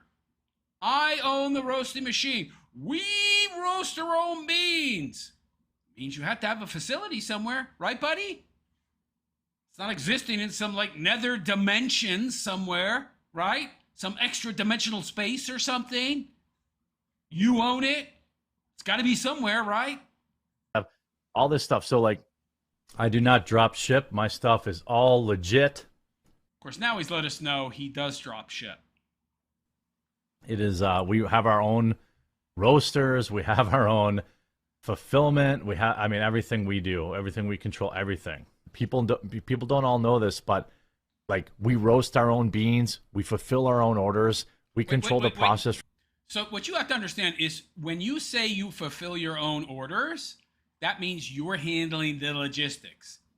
Okay, you're working out some kind of shipping arrangement with whatever shipper you are using. Okay, it doesn't mean you're hiring a fulfillment center to do it for you. So he's directly contradicting himself here. From the beginning to the end, we roast our own beans. From beginning to the end. So he's trying to tell you that except for the production of the coffee beans, which obviously we don't do because we don't own a, coffee farm in Brazil or Colombia, except for that part, we do everything else. We're totally, completely vertically integrated, minus the farming of the beans. That's what he's saying. This isn't some drop shipping crap where they just stick their sticker on it. We roast our own stuff. Well, actually, it is. It's just you stick your sticker on it. Fill our own orders. We have our That's what white label is. own customer service. We have our own facility. We roast our stuff. We roast our coffee ourselves. We ship it ourselves. This is not a drop ship operation. Make sure to use code RUMBLE to save 10% off. And this goes directly towards, again, helping us build out our facilities. Build out his facilities. You mean like the K-Cup machine you never bought? Everyone is a drop ship coffee outlet. We are not. We are, we own Yes, the you are. equipment. You own the equipment? Lie. Provable lie. You've already told us in your recent cell phone vlog. I don't own any equipment. I pay somebody to do all that because I'm too lazy. We're buying more equipment. We're buying a piece of equipment right now to make our own coffee scrub. The hell's a coffee scrub? We know that never happened. Else's coffee on Rumble, I believe, is far subpar compared to mine. We roast our own, we fulfill our own, we do our own customer service. Fulfill my own. Yeah. No, you don't. We put together 3 really cool bundles to help finance our new building that we're moving into, which I have a video of. Oh. So he's claiming that they built, opened, rented, I don't know, a coffee facility, right? Yeah, so we're like an actual operation. We're not like... Right there, dude. By the way, what is that a picture of? What facility is that? Is that just like some, copy-pasted picture you found on the internet? Some of these other guys who just drop ship stuff. That's you. My coffee company, Coffee Brand Coffee. I'm the only YouTuber coffee available on Amazon. Think about why that is. Because we roast our own stuff, we pack our own stuff, we control the process. We're not some drop ship garbage. You guys probably already know this because you know who I am, but I have my own coffee company. We brew. But you don't have a coffee company, man. Javatsava has a coffee company. Mill Creek has a coffee company. Our own stuff. We're different than everybody else selling you coffee on YouTube because we actually brew our own stuff. We're not sticking a white label on somebody else. We pack our own. You just said, I love it. Now he's saying, well, I know I'm white label. I'm admitting we're white label because I gave it away and I'm using my computer for fulfillment, for, preparing shipping labels, and I let it slip on stream. I let this shipping label pop up, and so people looked up the address and saw it was Javatsava. So now I have to come clean. But white label, it's not drop ship. But now he's claiming here he's not white label either. This guy, he has no shame. Orders. I do my own customer service. What a con man! Total complete grifter. Make about $1 a box after Amazon takes their fees, but our coffee is absolutely delicious. This is all of our own blends. We roast our own stuff. I don't understand why the internet has glommed onto this the way it does, but trying to understand the internet is stupid. The truth is... Do you know the truth, pal? You've been lying for so long. I don't think you do. These people are dumb. This is like the dumbest thing, and they've really picked on it. People say, Jeremy, why don't you just sue them? It's not worth it. These people have nothing. You sue them, buddy. You might get sued, okay? How much money did you raise to buy that K-Cup machine? Your fraudulent fundraisers, where that money never went to what you said it was going to go toward? You better hope some people don't get together and have a class action against you, buddy. Can't take it from them, and there's no point. The facts of the matter is, this is a very dedicated group of people with nothing better to do. Oh. The biggest problem is the hypocrisy. These people This guy don't care about transparency. They don't care. What is this thing he's in? He's got some kind of ATV. He's got some kind of Jeep or something for riding around his swamp. About the truth. They're not hurting me at all. Every time they do something stupid, I just turn it into more sales. Well, there you go. Then you can't sue anybody now. You've already said you're not losing any money. You haven't suffered any damages, so... They don't know anything about it. As you figured out by now, this video is bait for those idiots who are just helping me monetize this channel. They are furiously trying to get some sort of information or get some sort of gotcha. Thanks for your help, morons. Keep tuning in.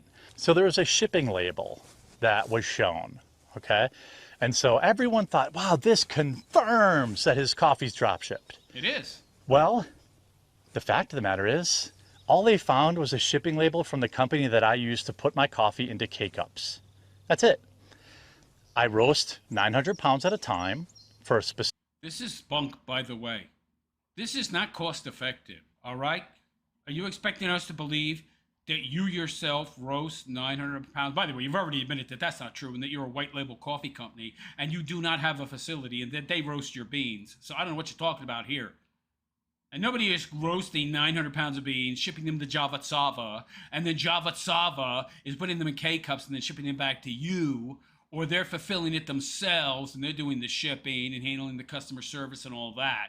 That makes no sense whatsoever. It would be cheaper to just contract them to roast it and put it in the K-Cups than for you to roast it and ship it to them. This makes no sense. This is a lie. Total complete lie. Specific run.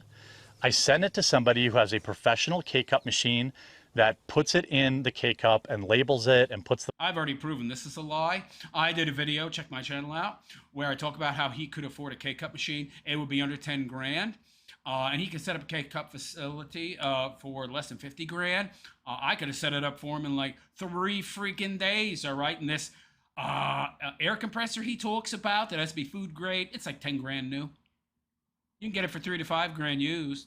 This guy doesn't know what he's talking about, and he expects you to be dumb and to take him at his word, which you should not do. The boxes all together. That's it. That's the big exposed. I hope it was worth it, dorks. Yes, I pay somebody to put my coffee into K-Cups. Dude, this is all a lie. This is a complete lie. It costs more. It would cost you more to do it the way you're trying to convince us you do it than to just have Javatsava roast the beans up and put them in the K-Cups, which, by the way, is what's actually happening. That's what's actually happening, in my opinion. And people say, but you were raising money to put your own K-Cup machine together. You were going to get your equipment. You're right. So you're going to give that money back, right? We did raise money for that. But you never bought the K-Cup machine. And we were going to buy a K-Cup machine. But you didn't. And the fact of the matter is, the machine itself, the cost, was only a small part of it. You have to pay somebody to come from the machine's manufacturer, train your team, and then if it breaks, you know, you have to know how to fix it. And we just decided, well, we don't really have the volume to justify spending $200,000. It's not $200,000. He's lying. So this is all lies. This is all lies. First of all, the K-Cup machine that he needs is a standard run-of-the-mill entry level. It can pop out about 1,100 K-Cups an hour if you are using nitrogen displacement. 1,300 without nitrogen. Obviously, you want nitrogen to displace the oxygen so that it stays fresh. And so that would have fit him just fine. Then you need a nitrogen generator, then a tank for that. Then you need a food-grade air compressor, tank for that, a vacuum system for the particulate matter, and then you just need a coffee grinder, right? But of course, you would also need an actual roasting machine that roasts the beans, which he ain't got. But this 200 grand he's talking about, I could kit out an entire factory for this guy, from roasting the beans, to grinding the beans, to K-Cup in the machines for well less than 200 grand. So he's lying to you, okay? He's over-exaggerating the costs, okay? He's over-exaggerating the costs to try and make it seem like it's some kind of insurmountable obstacle that he ended up coming up against. And so it was just easier and cheaper to go the route of drop shipping, which is what he's actually doing, in my opinion. Nobody is shipping 900 pounds at a time of beans to some roaster who themselves already has the beans in stock and can roast them themselves. That would be much, much cheaper to have it done that way, which is actually the way it's being done, if you ask me. Like buying the machine and then only running K-Cups for us. So then I went to my partners. Next week, I'll give you a break on the coffee ads, but I'm really I thought you didn't have partners. Didn't he say that he owns it outright? He has no partners? trying to relaunch my company. I'm 100% owner of Coffee Brand Coffee. I'll keep it short. CBCAmazon.com is my coffee company. I own 100% of it. I absolutely know you're going to love this coffee. And it's my company, 100% my company. So then I went to my partners and I said, hey, why don't we sell K-Cup services, you know, to other people? Again, all things that a dropship coffee company could never do, by the way. And so that's something we've been exploring. But in the meantime, What? it just didn't make... Isn't that what are you talking about? Dropshippers make products and then other people buy the product. What's he talking about? financial sense after we got all the extra costs after the machine. So it was the machine, then like some food grade air compressor machine. It's 10 grand new, dude. It's 10 grand. And 5 to 10 horsepower is all you would need. It's a 10 grand machine. It's class 0 air compressor. Teflon blades. Okay, it's oilless. It's not. It's not a super expensive piece of kit. You idiot. And then training. Then if it breaks, It's automated. What are you talking about? The entry-level machine, what training? It's automated, dude. You literally just every 10 to 15 minutes scoop in ground coffee. That's it. The machine does the rest. What are you talking about? Who knows how you fix it? And we're still strongly considering. Dude, these machines come with warranties, okay? And as for fix, that's assuming it's going to break down. These machines are very, very, very well made, okay? As long as you use them correctly. If they break, generally there's a warranty there. They'll send a technician to fix it free of charge in most cases. What is he talking about? Adding the K-Cup machine to And maybe there's a maintenance package you have to buy, right? But it's not that much. It's not that really that expensive. I don't know what this guy's talking about. I mean, the amount of money that you would save producing your own volume, your own product, as compared to using a middleman like Java Sava, it's huge. The only reason you wouldn't avail yourself of that is if you're a lazy bum.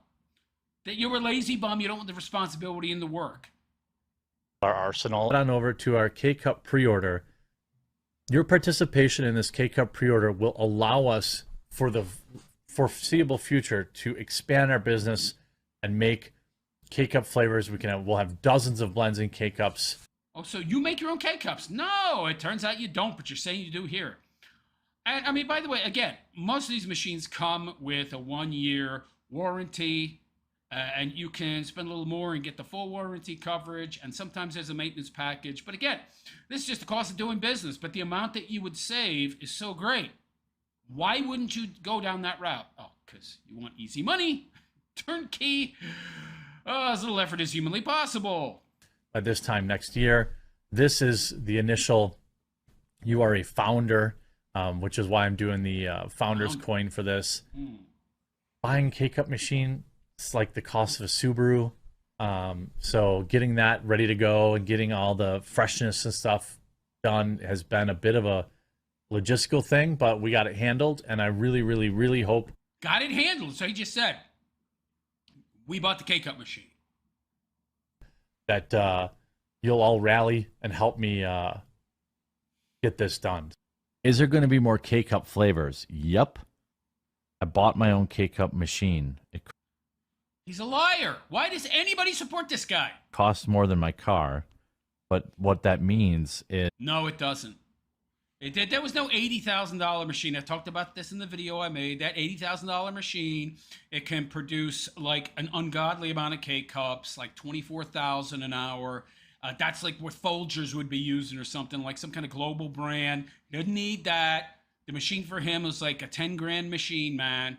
is I get to make all of my current coffee blends into K-Cups. Oh, Give something a try, and you'll be supporting the channel, and I'll spend the money on putting it directly back into the company. Got my Which- K-Cup machine on. which never happened because there is no company. There's no facility. There is no roasting machine. There is no K-Cup machine. There was no bagging machine. It's all drop ship. The way I've got another dozen flavors of coffee, tea, and cocoa planned. Massive expansions for the holiday season. Oh. And haven't taken any money out of the company and don't plan to for a long time. And just wait till you get the new K-Cups in the new year. It's going to blow your mind. I just spent every penny that was in the Coffee Brand Coffee coffers went to this new K-Cup machine. So we're going to be able to offer all of our blends and K-Cups. He's such a liar. Has Elon tweeted during any of this? When you can have an espresso cup, love the channel. Oh my God. I need a whole different machine for that. Do you know how much it costs me to buy the K-Cup machine? Which, by the way, Don't say 80 grand, man. I've already proven that's a lie. Well, he never bought it anyway. my Roastmaster. So now he has a roast master. Yeah. So like my Roastmaster fucking hates K-Cups. Uh-huh. She hates K-Cups, and We saw that the she you're making reference to was a dude at Mill Creek Coffee. Oh, maybe he's talking about Java Sava now. I don't know. But this is 2022. No, that would still be Mill Creek. Okay. doesn't want me to sell K-Cups. And I say, well, people want K-Cups, so I have to sell them. So I had to buy a K-Cup making machine, which is about $50,000. Oh, now it's 50. I thought it was 80. Now it's 50. Now, by the way, pal, yeah, you need an air compressor for that. So you're saying here that you bought the air compressor, you bought the nitrogen generator, okay, you bought yourself the coffee grinder, which we'd assume you would already have if you had your own coffee company and coffee warehouse and production facility, right? By the way, those cost about 10 grand new. But there's not that much equipment that you actually need to have a coffee warehouse going. There's a pretty bare bone basic level you can achieve for a pretty low investment bar. Certainly within his ability, if you believe what he says about how much money he actually has and makes.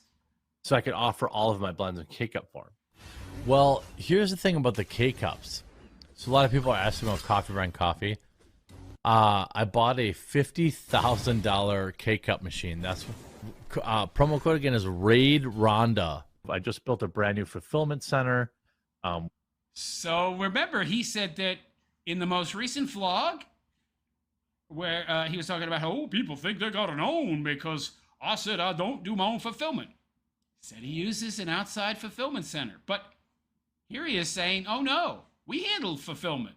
We bought a K-Cup machine so we can do all of our flavors and K-Cups, working really hard. And a lot of people don't know this, but like every coffee that is for sale here, I taste and I have input. Now we have a master roaster. Yeah, we had to get a food grade compressor to run the K-Cup machine, and that's been. And remember, he said that he never bought the compressor because it was so expensive, and that was the limiting factor, and why they didn't buy the K-Cup machine. But here he is saying that, no, we bought the K-Cup machine.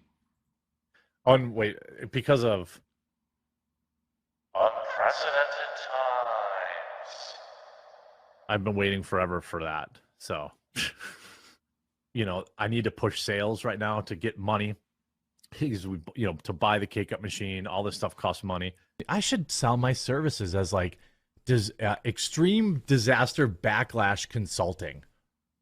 Dude, you don't know anything about business, okay? All right, listen, Bud Light. Just, you and Bud Light and me, okay? I need to buy 2 new machines for my coffee company. A big K-Cup machine, which is very expensive, and a food grade air compressor. And then also a new machine to help me do some packaging. Now, he's admitted he owns no machines. If those arrived at my fulfillment center. He has no fulfillment center. He admitted that. It's all done. It's all outsourced. It's all done by somebody else. Say with the return address of just BL, I'll know, and then I'll give you some advice. How about that? But I also wanted to highlight this week that we bought a K-Cup machine. We make our own K-Cups. These are our own blends in the K-Cups.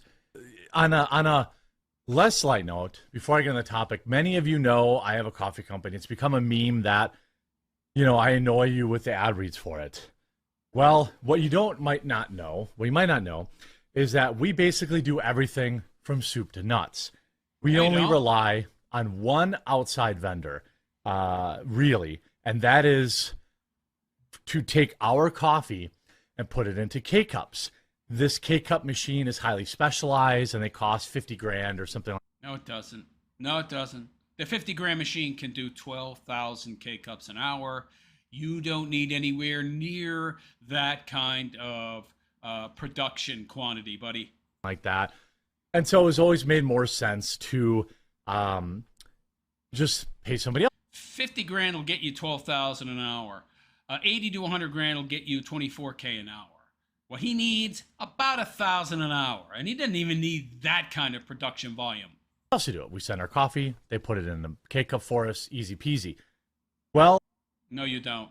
As we had increased our volume, it appears maybe they did a little bit of digging. I don't know what the situation is, but they've left us in a very bad situation. I don't know if it's because of my political views or what the situation is.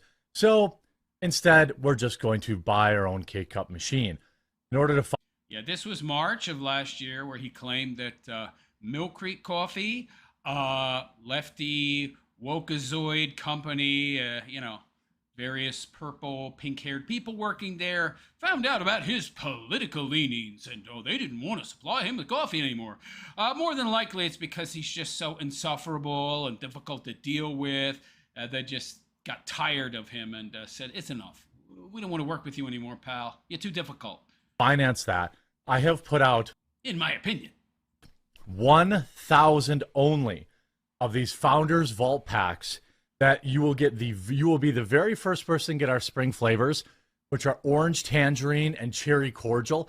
You will also get our only run of freeze-dried strawberries. You'll get our Founders coin. Freeze-dried strawberries. Ugh. And you will get a hand-signed thank you letter and numbered from me. There's only 1,000 of these, but I'm asking for your help, and I will give you all this awesome stuff before anyone else can get it. Is there a big demand for Jeremy Hambley signed postcards? Kind of doubt it, buddy. And this is going towards our K-Cup machine. Many of you know we're expanding into Amazon and things like that. We can't have our entire business held hostage by one angry anti-Trump person. So if you get a chance, I'm going to leave a link in the... I love the way this guy talks about how his coffee is not political, but everything he does to grift money for his coffee company, he uses politics to lever that into donations and support and sales. Description. Please help us out, and I would be eternally thankful. I'll be signing these thank you cards basically every night for the next week. The next topic I had, sorry if I'm being distracted. I'm getting screwed over by the only supplier that you guys know that I have the coffee company, right? Like everyone knows that. It's like a meme how often I promote it. And I also promote Rumble's Coffee Company because they have like pea berry and protein stuff that I don't have. There's only one person. You were promoting Rumble because you had a contract with them, buddy, and you were forced to. That I rely on. Everything else is basically vertically integrated. Total complete lie. Nothing is vertically integrated. And that is the person that takes the coffee that we brew, and puts it in K-Cup packs. This has never happened. You're not roasting anything and shipping 900 pounds to someplace. These are all lies. I suspect, in my opinion, that they found out my political leanings because I happened to peruse their page, and they're very leftoid. Dude, come on. They knew who you were from the get-go, all right? They didn't just stumble upon your, YouTube. They would have Googled your, they're the one labeling your coffee. You tell me that they were making your coffee, and they were making your coffee for years, and they just, it's after 3-4 years of them doing my coffee fulfillment and roasting and everything, which we know is actually the case. It took them that long to find out that I was the quartering? Come on. And they've basically left me high and dry on an order for like 20,000 K-Cups. The coffee in the K-Cups is ours, but we roast it and then we send it to this guy whose sole job is to put it in the K-Cups. I don't believe that for a second. That is so cost inefficient, it makes no sense. Nobody would do things that way. Never. Because it's like an $80,000 machine. It's not an $80,000 machine. I already proved that in my video. You can find it on my channel, Jeremy's K-Cup Grift. So I've decided to buy my own K-Cup machine and put the entire thing on my credit card. So I'm going to put $85,000 on my credit card to buy my own machine and food grade compressor so that this can never, ever happen again. I'm losing so much money because... By the way, that's even overpriced for the K-Cup machine, for the nitrogen generator, for the air compressor, tanks for the nitrogen, and the tank for the air. It's not 80 grand. Nowhere near. We just launched on Amazon, and I'm out of stock of everything. And in the past, we raised money to buy other equipment.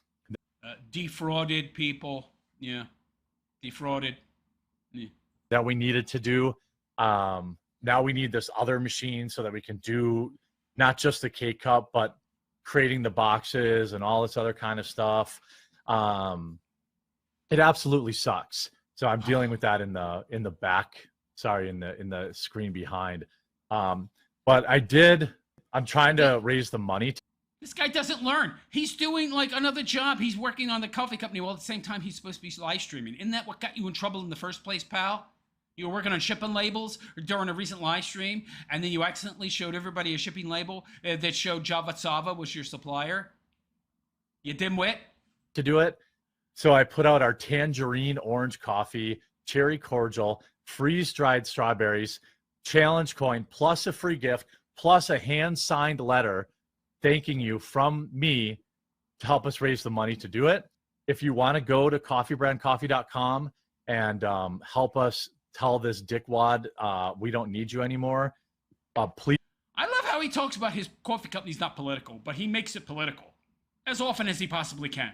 Please do. I need to sell all 1,000 of them. I need to grift more money out of you for something that has nothing really to do with any coffee equipment. So I'm going to tell you my, one and only, what he calls a partner, who is, making my K-Cups, has decided to drop me for political reasons. To try and polarize his, boomer base. To donate to him for non-existent equipment that he never bought. Pay for this stuff. We need more equipment than just the K-Cup machine, but lies. What kind of credit line do you have in that thing? My credit card actually has no limit. I've put like $300,000 on my credit card before. Wow. Yeah.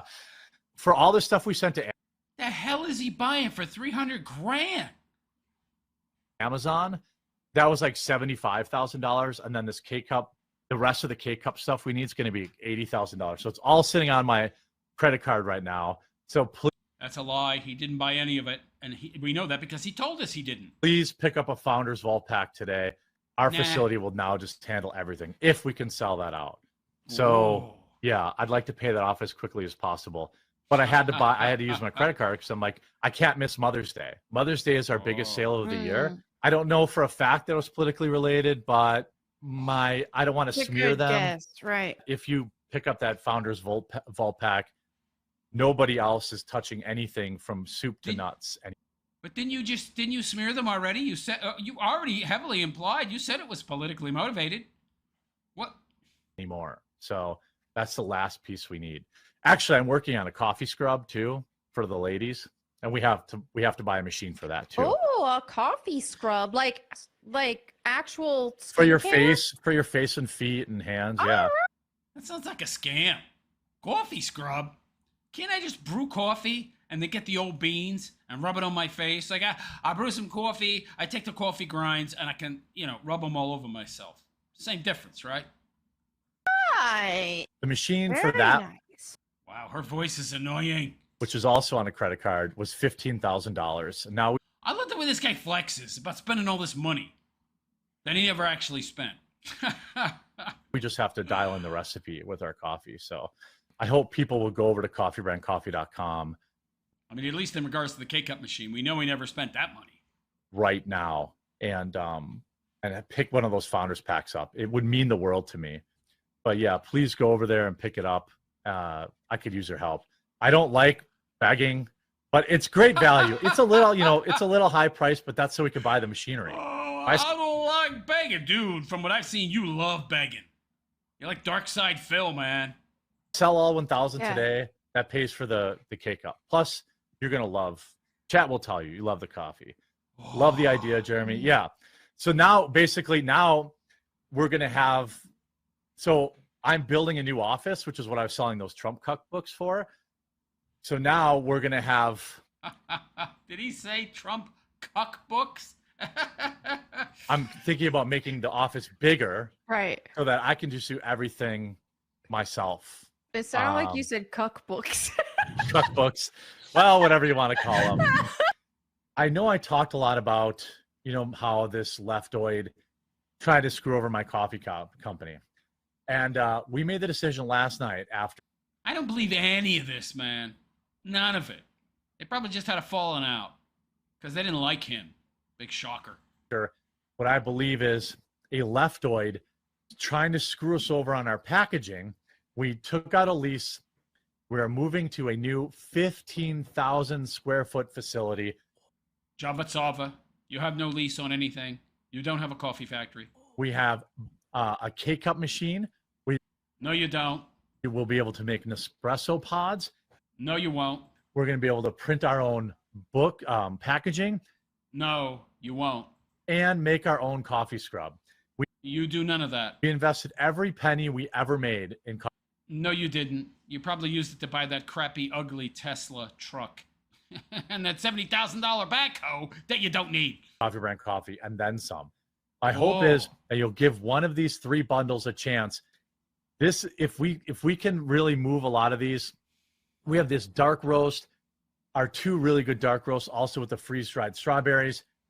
Pick up a bundle today. You'll help us move into this new facility. And there is no facility. Well, I mean, there's your drop shippers facility. Yeah, there's them. They have a facility, but you do not. You do not.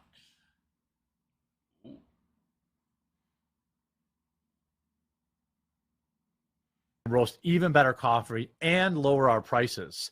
We're hoping. Yeah, that's the thing I don't get. If this guy was actually a good business person like he claims to be, he would have opened his own coffee factory, roast his own beans, grind his own beans, make his own K-cups, package his own coffee, and do his own fulfillment.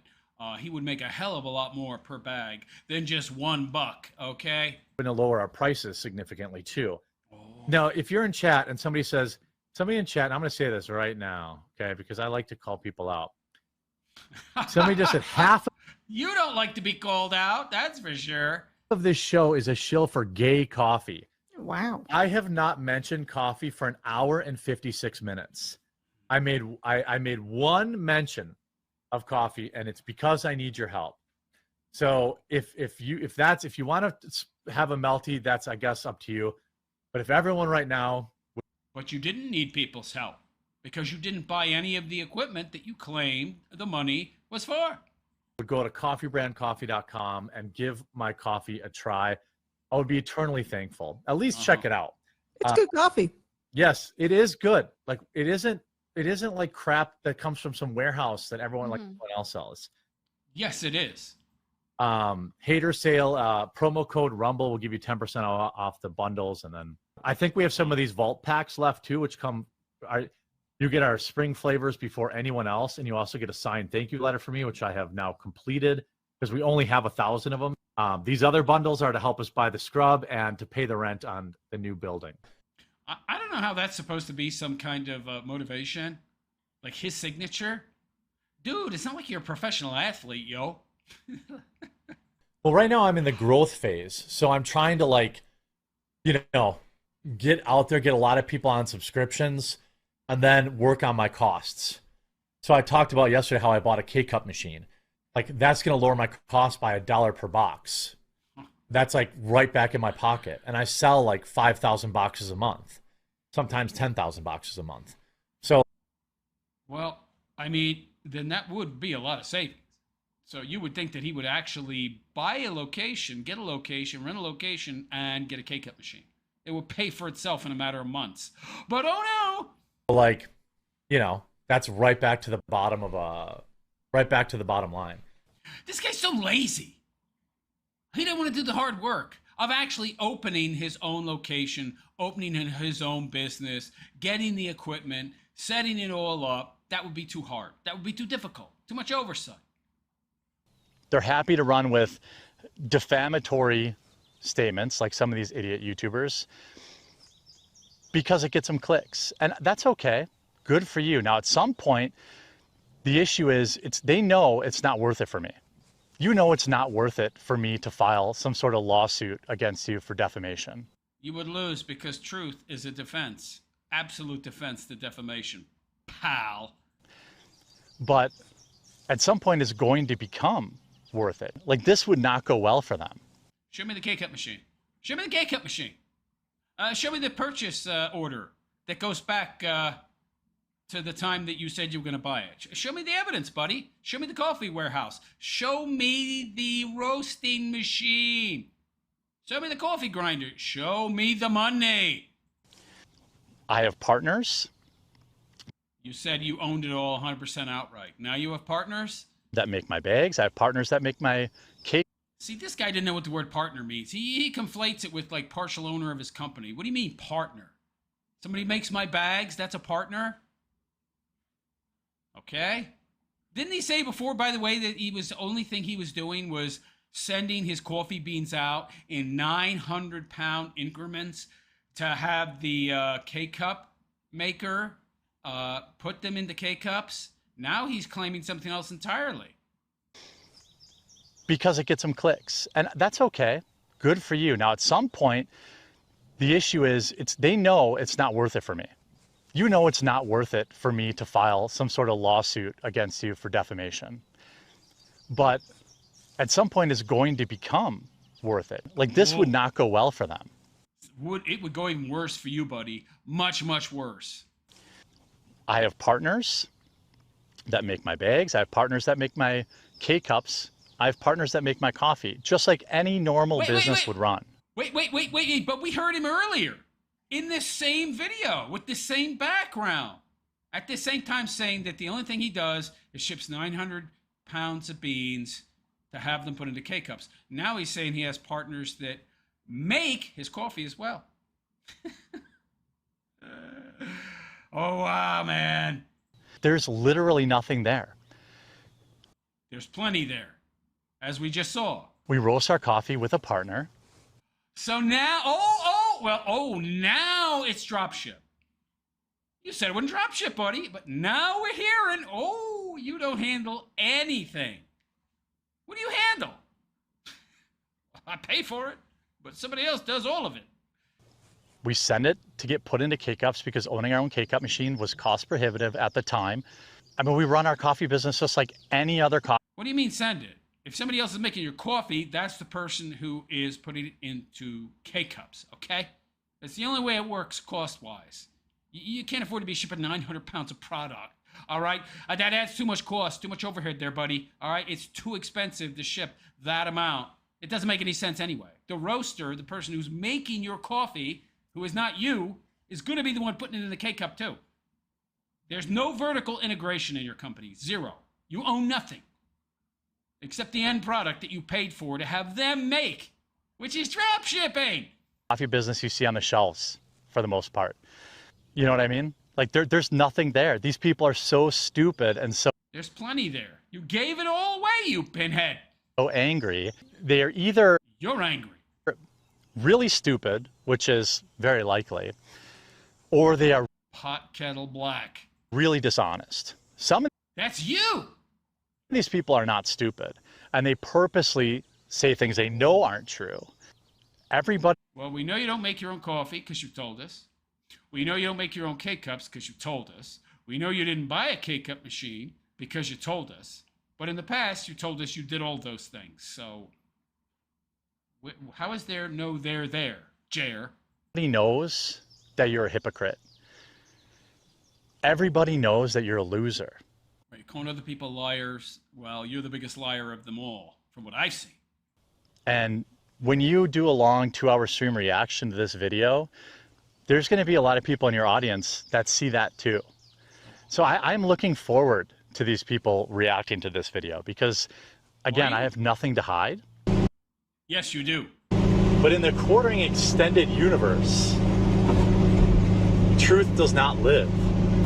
I'm monetizing them. They're tuning in to this, hoping to get another gotcha. There just isn't. There's nothing there. They wish there was something there, but there's nothing there. And there's no there. Huh? Okay. The hilarious part about all of it is that this will do nothing to dispel the defamatory statements or the libelous statements. They're not good people. They want you to think that they are operating on like truth and righteousness and that they're really going to get somebody who's been getting over on you. There isn't a single one of my customers that thinks I have an entire roasting facility sitting in my garage. No, you told them you have this is straw man, by the way. No, They think you have an actual roasting warehouse because you showed us pictures, right? Then a video, which you claimed was your warehouse, and you've actually said you own a warehouse, you own a roasting machine, you have your own master roaster, not Mill Creek, but your own master roaster, your own K-Cup machine. So they believe these things because you told them that. Nobody thinks you have a coffee company in your garage. That's just a straw man that you're putting up. It's one of the weirdest, most pathetic, sad. When you guys do this stuff, my partners laugh at you. You said you have no partners. Same people who have spent the last 4 months building up this quartering extended universe where they're the righteous ones are actually the villains in this story. No, that's you, pal. They're very, very sad people. They're very, very empty inside. Says the guy who's got like 50 different kinds of food for his hermit crabs that run around on a hamster wheel. Oh, but their lives are sad. Okay, buddy. And it's really depressing. You know, when they react to this video and pretend that there's another kind of gotcha or something like that, there just isn't. These are no pretending, pal. This is all gotchas. Real financial hits that are tied to the defamatory statements. You see what I'm... Dude, you've already said you're having your best months ever. There's no damage. And by the way, taking a financial hit doesn't mean you can sue people. They also have to be lying, which they're not. I'm saying, do you see where I'm going with this? There's nothing here. There's just nothing to disclose. Well, when it comes to you being able to sue people, that's correct. There's nothing there. You have no grounds. These people are pathetic losers who lie to you for money. That's you. This is all pure cope and projection. Dude, you lie for money. It's a total and complete blowout. Anybody who's talked shit about my coffee company is a moron. Dude, no, they're not.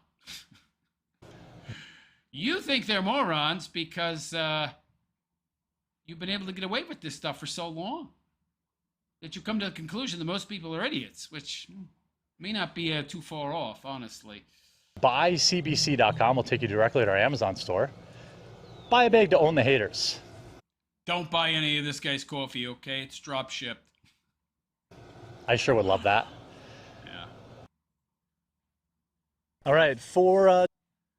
Yeah, I bet you would love that, Jer. But we see this guy contradicting himself time and time again. I think he's fried his brain from the booze and the pills. I mean, we've seen him in the same video contradicting himself 20 minutes apart. The guy can't keep track of his lies. He tells so many. And of course, we saw tons and tons of examples of him claiming the exact opposite of what he has recently disclosed. Namely, that he says he has a K-Cup machine, said he had a K-Cup machine, a roasting machine, a roasting facility, his own facility. They handle all the fulfillment. They bag everything. They do everything. It's all vertically integrated. And it turns out none of that is true. But anyway, let me know what you think in the comment section. And please like and subscribe to my YouTube channel if you have not already. Hit that notification bell to be notified of any future content that I might create. Also, if you would like to support my continued content creation where I tell it like it is, you can do so in a number of ways. First, you can leave a super chat. It's a one-time donation, any amount, greatly appreciated. So that's number one. Number two, you can join my YouTube channel as a monthly supporting member. There's a number of different tiers. You can do that by hitting the join button below the video. I also have a Patreon, which you can join. That link is in the description, as well as a GoFundMe, which, if you'd like to know what that's about, that fundraiser, you can click on it. It tells you everything there if you're curious. Anyhow, on that note, I'm out of here. I am the Realist Philosopher, and I wish you all a good and pleasant day. And take care. This guy, he thinks people have short memories, I guess. I guess most people do. I mean, he's lied so much, it's hard to keep track of all the lies. But even he can't keep track of them all. Yeah. All right, let me get to your comments. I'm sure there's quite a few. Well, I hope. I do like reading the comments, that's for sure. There's no there there. Oh, really, Jer? Looks like there's a lot of there, buddy. Whew. Yeah. I never said I had a K-cup machine. You dullards? Oh, really? Yeah, you did. Like numerous times, dude. You said you bought it with your credit card, which has no credit limit. I got that card. That's some card. No credit limit card? Jesus. I don't know if I believe that, by the way. I mean, no credit limit? You could literally buy something for $1 million bucks? Really? You could buy a plane? Could buy a jet? Come on. There's got to be a limit. I don't believe that no limit crap.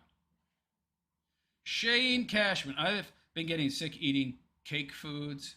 I can't understand those people who can eat an entire box of Little Debbie cakes in one sitting. Yeah, don't do that, man. Oscar Slagfoot. He said he was growing his hair out because he's going to do hair plugs. He doesn't know how that works. Yeah, a single hair is a single hair.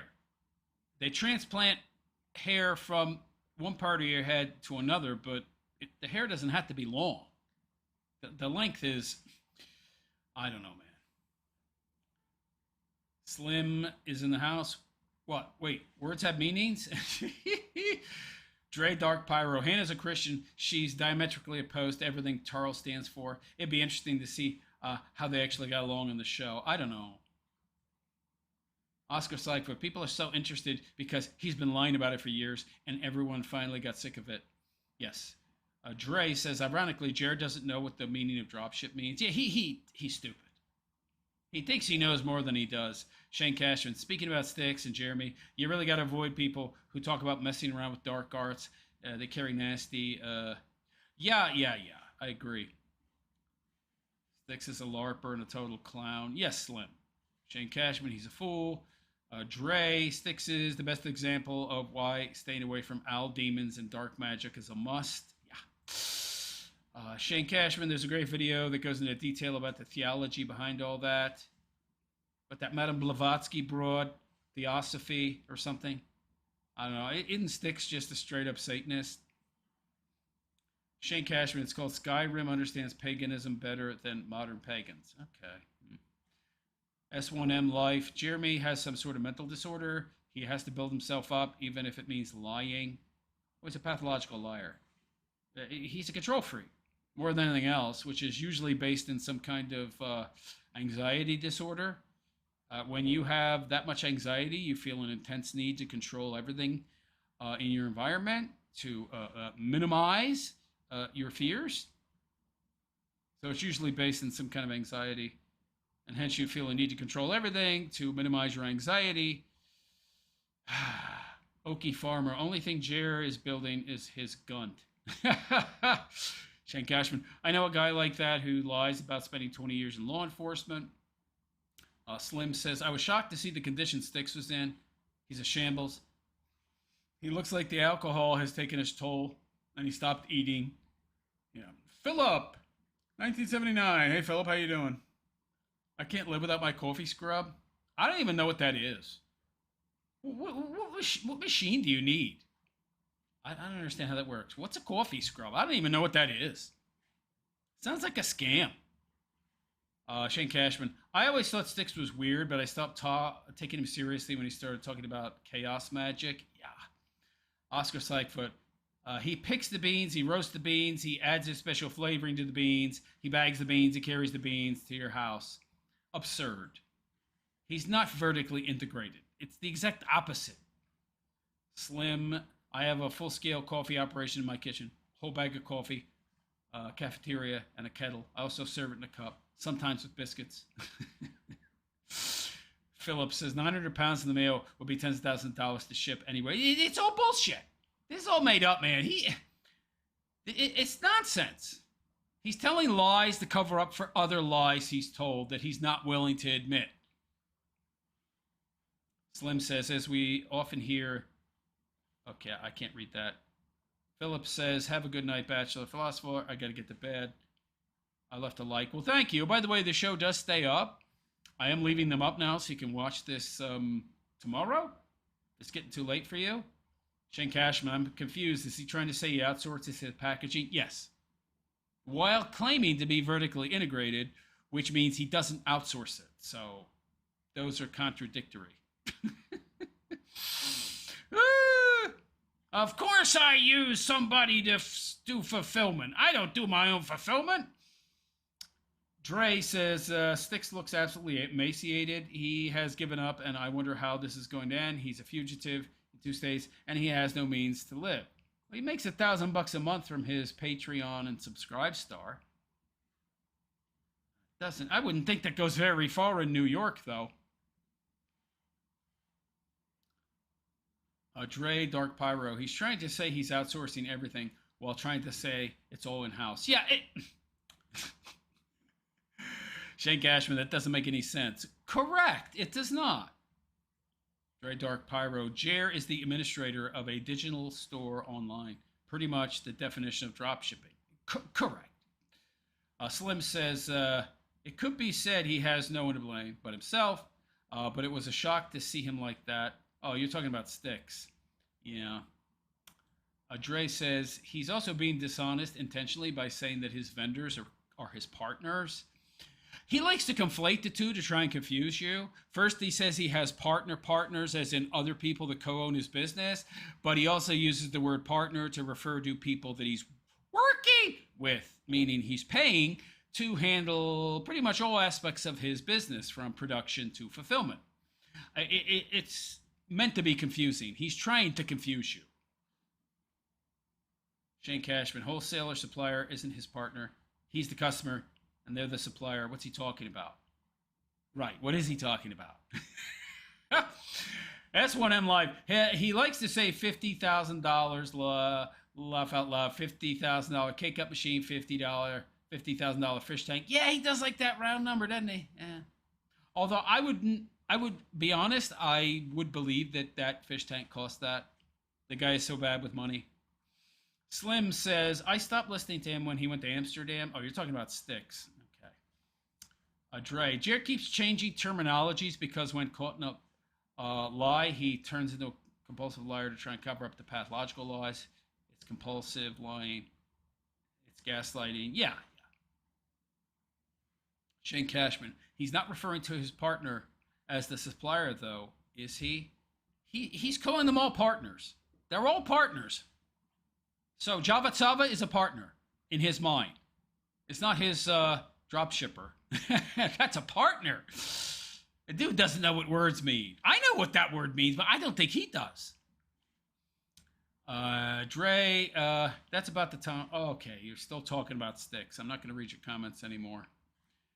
Slim Timpool also asked for donations from the little people for a van to do real journalism while living at large and earning a fortune. He never got the van or left the studio. Oh, really? Oh, that's interesting. Shane Cashman. Okay, so I heard he mentioned his supplier. Then he mentioned some packager. Yeah. Is he insinuating he handles logistics from the supplier to the packager? Yes, Shane. That's what he's implying. That's what Jeremy Hamley is saying. He's contradicting himself. Dre Dark Pyro. Tim's a whole nother story. Personally, I feel like he was AstroTurf from the very beginning. Yes. Yes. Like he's had dark money always funding him. Yes. Yes. His new coffee MLM is what Jarrett was trying to do. Yeah. Slim. They all seem to become commercialized after getting a big following, milking the teat of fan generosity. Correct. Dre Dark Pyro. Shane, yes, he is insinuating that. He's trying to interject himself into as much as he can. He doesn't look like a coffee broker, which, let's be honest, is exactly what he is. These lies are egregious. So I'm not lost. He's saying he's drop shipping without admitting it. Well, yeah. That's exactly what he's saying. Oh, but he says that now he's trying to make some distinction, right? That isn't really a difference between white label and drop shipping. But you notice there, he also said in past videos he doesn't do white label either. But now he's admitting to white label, but that's not drop shipping, even though he tells us somebody else is roasting the beans, bagging the beans, fulfilling the beans, meaning shipping them. So that's white label. That's drop shipping. This guy, I'll tell you what, man. He likes to really gaslight people. He thinks he's good at it, but he's not at all. Dre says, why does Mel Mac look like a geisha girl? I don't know, man. She's old. She needs a lot of makeup. Slim, Oscar Slagfoot. I think the new Tesla came out around the time he suddenly needed all that money. Yeah. Dry Dark Pyro. Yes, and then he's gaslighting us by telling us he owns nothing. No warehouse, no equipment. It all belongs to somebody else, but somehow it's not dropship. Yeah, I mean, that's dropshipping. He doesn't do anything in-house. That's literally dropshipping. But no, I'm not dropshipping. Whoa, Bob Lewis. Hey, Bob, how you doing? Aside from Jeremy simply being a lying bag of S, why would he think anyone would want to sit through listening to all of this? I mean, Jay or me? I mean, me, because, I don't know. People are interested. Dry Dark Pyro. Defamation is another word Jared doesn't know what it means. Yeah. Slim says, show me the money. Shane Cashman. Isn't broker just a fancy word for middleman? Yeah. In a way, depending. Like if it was a coffee bean broker and he was buying his beans directly from like the farmer or something, or some kind of vendor that buys directly from the farmer, that would be one thing. But even then, that would be a middleman. So, yeah.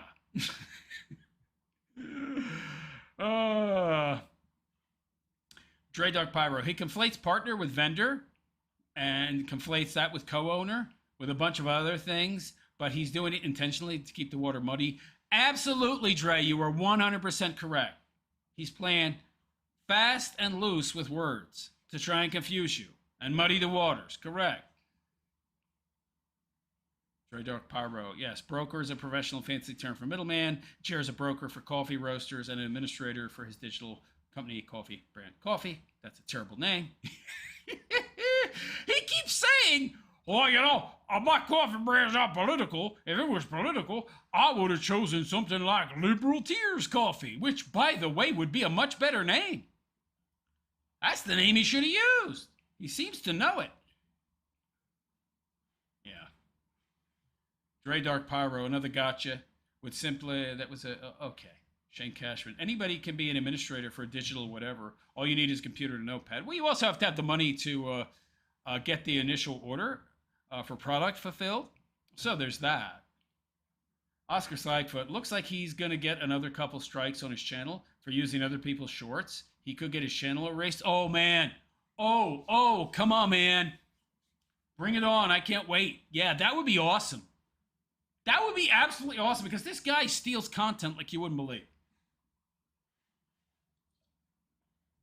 There's nothing transformative in anything Jeremy Hambley does. It's all stolen. At least his shorts, which could get his channel banned. If the quartering gets banned from YouTube, he's done. This guy's cooked, man. He'll have no way to promote his crappy coffee. Bye-bye, Jer. Nice knowing you, buddy. Yeah, I love it. Oh, I can't wait. I hope he does get banned. Absolutely. He's such a smug a-hole. Slim says dropshipping is automated once it's yeah. I mean, if he sells enough subscriptions, absolutely. Dre Dark Pyro, and that's why he made up this whole entire lie because what he's doing is not that impressive. Anybody can do it. Correct. Yeah. Slim says it becomes a passive income. Yeah. If you're dumb enough to buy one of these subscriptions, sure. Dre Dark Pyro. He wanted everyone to think that he was a business owner when in reality he's just an administrator and a broker. Yeah. Slim says, good night all. Stay safe. Yeah, take care, Slim. Hope to see you again Friday. Shane Cashman. Do you think he even has any digital assets or does he use something like Shopify? Well, he's on Amazon. So Amazon has its own payment portal, right? So when he sells something on Amazon, you pay Amazon and then Amazon pays the vendor, okay? After they take their cut. And so if you buy it through Amazon, they're handling the fulfillment and they take a 30% cut. Now, if you buy the coffee directly from him, say using his website, he has some kind of fulfillment partner who handles that. Now, I don't know what kind of banking service he uses, probably Square or something like that. There's numerous options. And they take a small percentage in a lot of cases, 2%, 3%, something like that. I'm not sure. Who knows? Oscar Slackfoot says good night. Slim. Yeah, I really couldn't tell you. I haven't done online fulfillment in a long time. So I can't say as far as vendors in that regard. I'd have to do some more research. Probably using something like Square or something. I'm not sure, though. Or Stripe, maybe? So it's hard to say.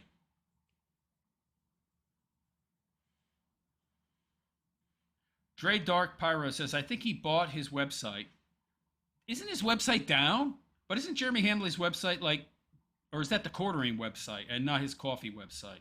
But traffic is most likely non-existent. I'm not sure how Spotify works entirely, or if you could create a website off their back end that looks like you own it. Well, websites are not expensive to buy or run, yo.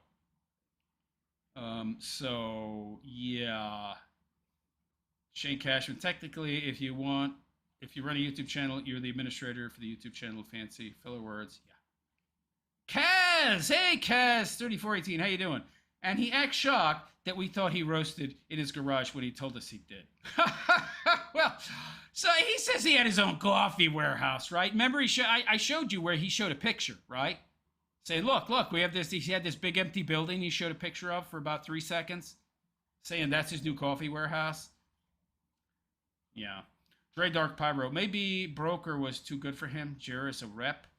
Kaz says, what makes me the most mad with his shorts is that he puts his watermark on it like it's his. Yeah, I know, it's annoying. He does his payments through his Shopify account. Oh, okay. Well, there you go, see? Yeah. I wonder how much the fee is for that. 1%, maybe? Probably more competitive than Square or something like that. Probably like 1 to 3%, probably. Probably something like that. They do charge a fee. I mean, most people buying something online, they're using a credit card or debit card, and so there's going to be a fee for processing, obviously. Dre Dark Pyro, the watermarks on other people's content is blatant theft. Yeah, he might get banned. It's possible that the Quartering could get banned. I mean, I don't know. I'm kind of iffy on that because he spends so much money, or has spent so much money on YouTube, advertising his crappy videos. So I don't know if YouTube is going to enforce the rules on Jeremy Hambley. I mean, we've seen how much they are flexible with how they enforce the rules based upon how much they like you or don't like you. So I'm not sure that he's going to have the same kind of consequences as other people. I mean, don't hold your breath. Don't hold your breath, guys. I'm not so sure, honestly. And this show is all Jared, by the way, so we're going to check out another post. This is great. Oh, I love this. Let me see here. I got to find the right... Oh. I might have the wrong... Let me see here. Okay. Give me a sec. I have to open up a couple tabs here to find what I'm looking for. Well, that was from Mac and Cheese, by the way. Return of the Mac and Cheese. He's like one of the greatest A-logers of the Quartering out there. So thank you to Mac and Cheese. Some great work there. All right, let's. By the way, let's check out this post on Kiwi Farms. This is funny. Oh my gosh, I don't know if I want to read this though, but it's funny, man. It's too funny. All right, yeah. Good. check. I can't see it. Is that big enough? You guys able to see that? Let me blow it up a little bit more.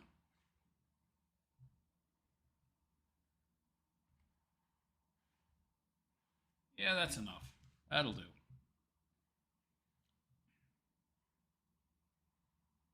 Oh, hello. So hello all and welcome. It is I, the Realist Philosopher, and this is the Realist Philosopher Show. So how y'all doing today? I hope you're all doing good, fine, and well. So we've got some dunking going on here on Kiwi Farms, and that's pretty much what the site is for.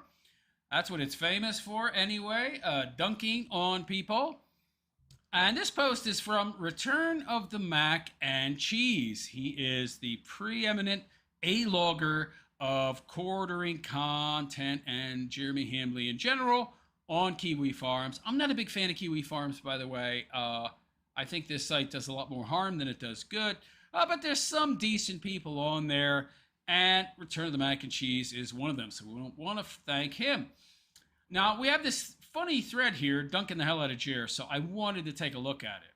So Return of the Mac and Cheese is responding to somebody named Adam Ska, who said, speaking of which, we need a montage of all the times Jer claimed he spoke with other people, and they laughed at his haters.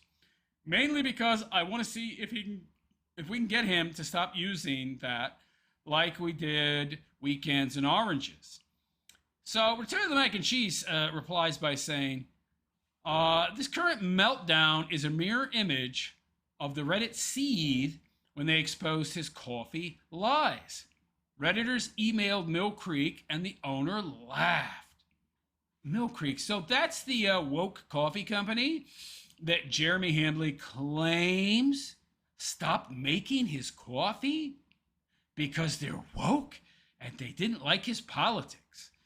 Even though they were producing coffee for him for years until that point. And we can pretty much deduce that that's when he went to Java, so March, April of last year. So when he started using Java, it seems. Kiwis emailed Java, and the owner laughed. I don't think so. By the way, Java dropped Jeremy Hambley. In fact, they stopped producing dropship coffee in varying flavors, period. In my opinion, they did that specifically because of all the blowback they were getting. Because they were found out to be the dropship producer for Hambley's garbage coffee.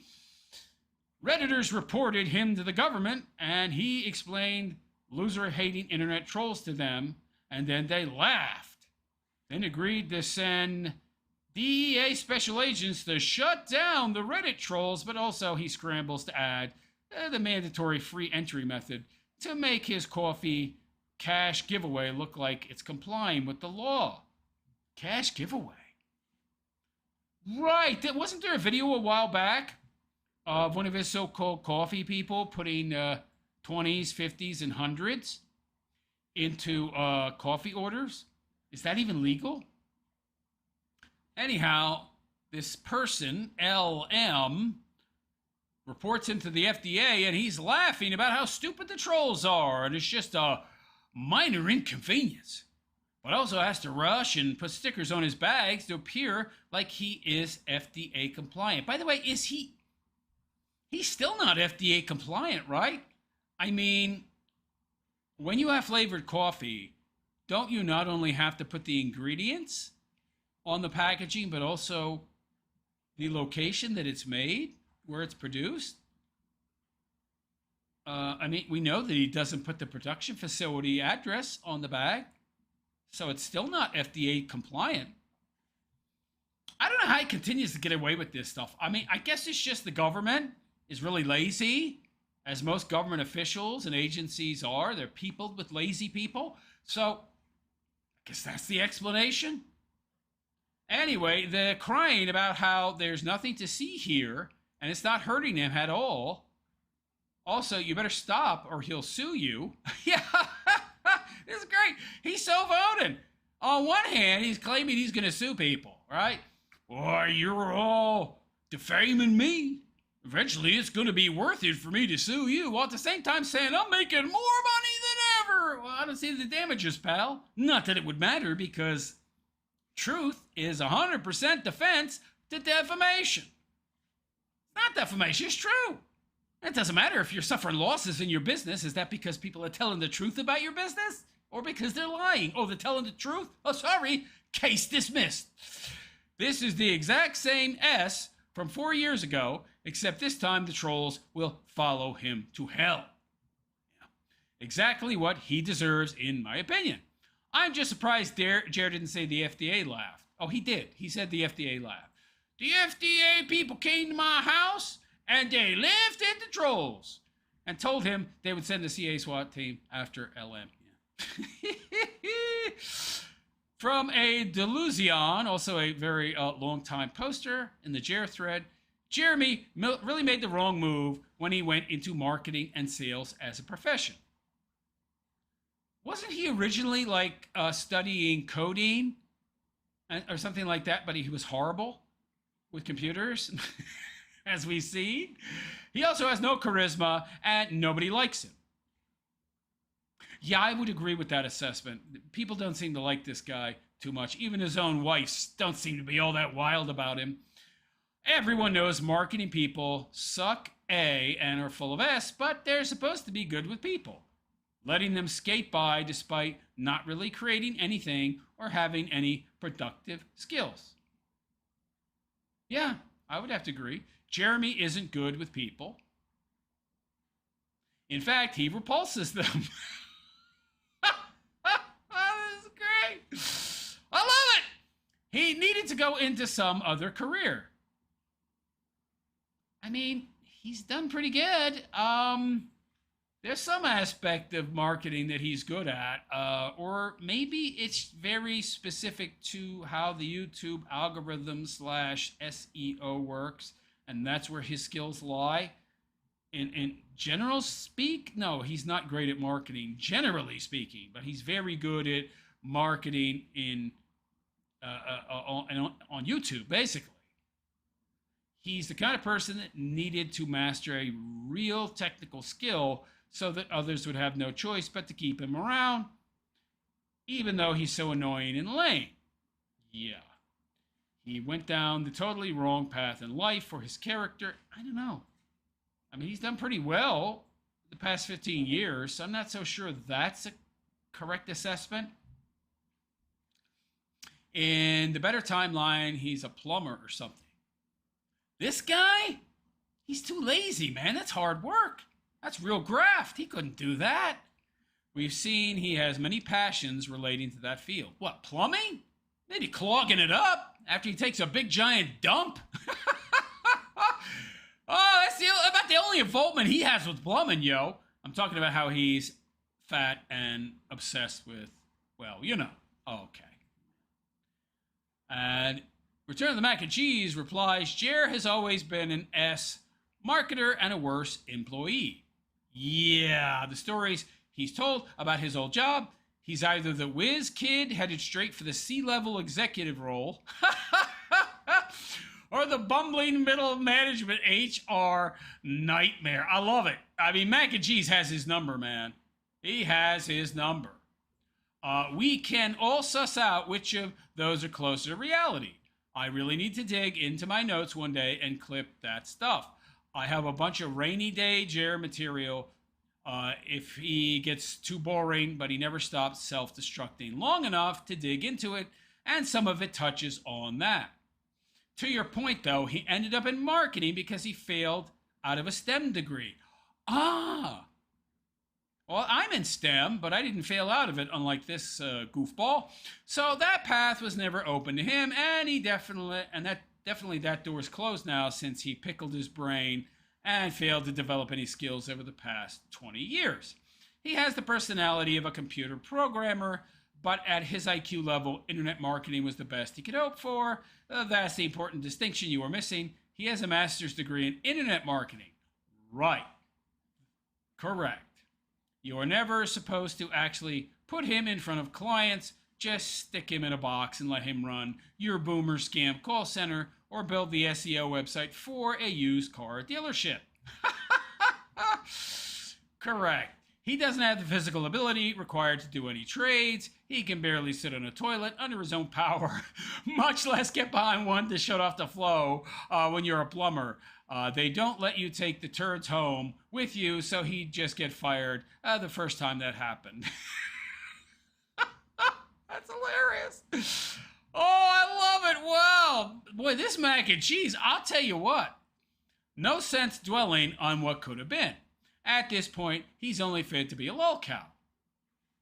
Yeah, I would agree. I wouldn't even hire him to sweep the floor at Burger King personally.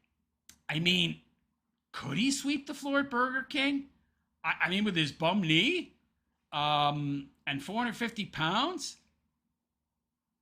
He's still in early stage 2 germinal decline right now, but he'll be truly monetizing the haters at some point when all his audience has dwindled and he's left doing fish funerals and spicy dances on stream for troll donos to pay his bills. I love it. These are both actual donation goals. He actually tried around this time last year. He was just getting a little too early to convert on the hate. I feel like if he ran that back now, cow tipper whales like that Vasalid guy might throw him 100 bones to see the toilet funeral for his dead $500 fish. This is great. Oh, this is beautiful. This is great Duncan, man. Oh, I love it. OS, now that I'm typing that out, I really want to see a vlog episode about his fish tanks. Well, he's put that out now. Yeah, I roast him for that. Jeremy, please do a fish vlog, tank vlog. He did. I need to know if the Milwaukee Bucks NBA fish bull ever managed to cycle the tank properly, or if Jer has an empty fish 7-foot tall saltwater aquarium in the middle of his house. I think the 7-foot tall aquarium is a freshwater aquarium. He's got 2, by the way. 3 if you count the one that the hermit crabs are in, where they run around on their own hamster wheel, which I didn't know was a thing. Hermit crabs can run on a hamster wheel? Apparently so. You learn something new every day. So there you go. There you go. Return of the mac and cheese, dunking the hell out of Jer. Please, give us that old material you've been saving on Jer. I want to see it. But anyway, let's give Return of the Mac and Cheese a round of applause. He gave us the wonderful video compilation showing Jer contradicting himself, Lord knows how many times, in regards to his coffee company. And we have this wonderful dunking here. So thank you very much, Return of the Mac and Cheese. Anyway, there you go. If you enjoyed that dunking of Jer, please give me a thumbs up. Hit that notification bell to be notified of any future content that I might create. Also, don't forget to leave a comment. I hear it's good for the algorithm. I don't know. I haven't seen much help from it, but I guess it helps, I suppose. And if you'd like to support my continued content creation, you can do so in a number of ways. One is super chat. Any amount is greatly appreciated.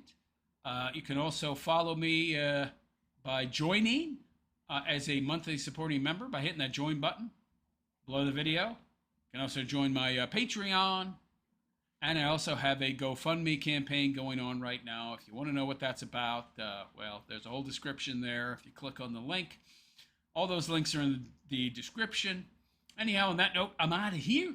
I am the Realist Philosopher, and I wish you all a good and pleasant day. Take care. Yeah, mac and cheese is great. He puts a lot of work, a lot of effort into these posts on Kiwi Farms. He's one of the few redeeming qualities of that website. People like him. It's certainly not the website itself, which is a cesspool. And unfortunately, the vast majority of people there are nut jobs, but he's good people. Return of the Mac and Cheese, that is. Anyway, let me get to your comments, if there's any. Probably not too many.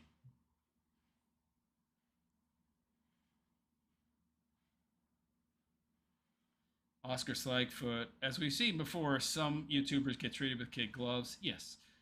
Dre says Kiwi Farms is a much needed entity. I would have to disagree. The owner of that Kiwi Farms, Josh Moon, is a nut job who wants to unalive his own mother and may or may not be dating various trans individuals and attending a university in Florida, even though he's a middle-aged man, and doing some weird stuff. I don't know, man. I just made a video where it looks like he showed up. That one where that trans individual is freaking out that's all over the internet. The Josh that pops up in that looks like Josh Moon. I don't know, man. Dre says, so did Jared lose his source? Yeah, he has to find a new dropshipper for his flavored coffee. Absolutely. Yeah, Dre Dark Pirate, I don't think that Kiwi Farms is all that important or needed. All it exists for is to create this circular advertising pipeline from Fat Man and Little Coke Boy to Kiwi Farms back to Fat Man and Little Coke Boy. It just creates this circle of advertising where one advertises Kiwi Farms and the Kiwi Farms advertises Fat Man and Little Coke Boy, and it just goes round and around and around. It's not necessary at all. But I do appreciate the effort of people like Mac and Cheese. Kaz, he really got dropped? Yes, he got dropped. Now, Java Sava says it's because they're no longer doing flavored coffees for outside, people buying their coffee for drop shipping, like Jer. But I think they did that because, they didn't want to be associated with Jeremy Hamlin. Of course, they could have just dropped him as a customer. So I don't know. But anyway, yes, he lost his source. Oscar Sykefoot. I remember that stupid show from years ago about the guys who installed the crazy fish tanks in celebrity mansions. Pure slop. Shane Cashman. Kiwi Farms was originally created to stalk Chris Chan. Yeah, well, the owner of the site is a wackadoo, man. That guy Josh Moon is out of his mind.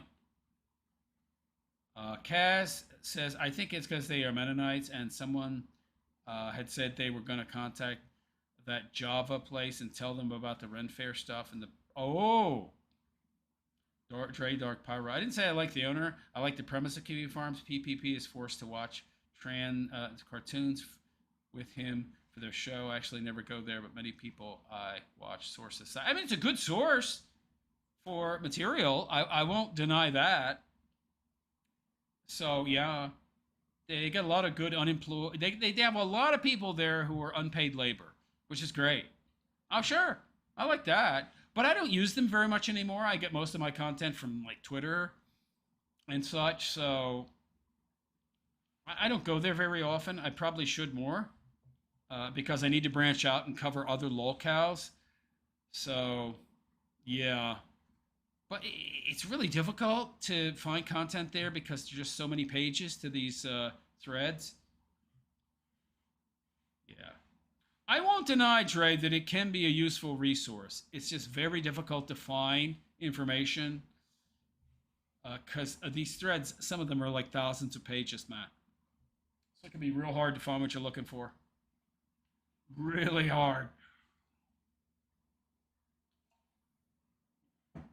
And like I stopped going there because they won't allow you to post your own content.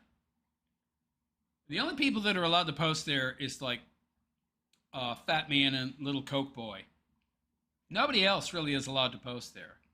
I mean, except for the occasional random video post. And you've got to be a really huge content creator as well for people to even be allowed to post their stuff there. But I tried posting my stuff and I got attacked and bullied, people trying to bully me off the platform, and then got suspended. And it's like, what did I do wrong? I got people telling me, oh, you need to create a sock account. You can't post your own stuff. If you want to post your own stuff, you got to post under a sock. And even then, you're nobody. You're too small. You can't post here. What? Piss off then. Why would I be here? Yeah, Dre, they need an archive. Yeah. Kaz says, I don't like Kiwi Farms. It's not user friendly. Oh, you think? Yeah, it's not user friendly. That's right. Unless you're like a mod or something like that, or a very, very long time poster. Otherwise, it's kind of like a members only club. And the owner of the site, he micromanages the hell out of it. And that Josh Moon was constantly sending me messages. You're not, quote, you're multi-posting. You're posting too many posts. You got to do the multi-quote. And then I was like, dude, I'm old. I don't know how to use the multi-quote feature. Then I figured it out, and he let me back on. It was like, okay, I'll multi-quote. It's essentially, if you want to reply to multiple posts on Kiwi Farms, the owner, Josh Moon, will actually send you multiple DMs telling you, hey, man, you're posting too much. You need to use the multi-quote. Because he's broke and, he can't afford the memory. The memory's so expensive, so you got to do multi-quote. So you want to respond to 3 people? Make 1 response. Use multi-quote. It's like, dude, this is too much of a pain in the ass. Why are you sending me all these direct messages? Ridiculous. Dre Dark Pyro, are you calling them fat and coke because they called you decrypted? What's decrypted? I don't know what you mean. I've been. Who are you talking? Oh, you mean the fat man and the little coke boy? I've been calling him that for a long time. The term of affection. I'm not going to use their real name. They would never use mine. They're too afraid I'll blow up. Most of these big YouTubers, a lot of them have used my content, used my material, used my ideas, but they don't give me any credit. And it's like they don't want me to blow up. That's really what it is. They're afraid of people finding out about me because if they do, my channel will blow up. That's really all it is. A lot of these people aren't very talented at all. I mean, Cokehead certainly ain't talented. Not in content creation. He's good at working the OBS. Fat Man is very talented. Coke Boy, he's just human laugh track and, producer. So he handles the editing software and the live streaming software and laughs on cue. That's all. But a lot of these people aren't talented at all. You must know that by now. Who called me decrypted? Are you sure you're using the right word? I don't know what that means. What does that mean? I don't know what I know what decrypt means, but I think you're using it incorrectly. Decrepit? They call me something? I've never heard that. Decrepit. When? I've never heard that. I've never heard that. These guys, from what I understand, they'd never referenced me except one time to call me a 60-year-old schizo. Number one, I'm not 60. And number two, I'm not a schizo. But I mean,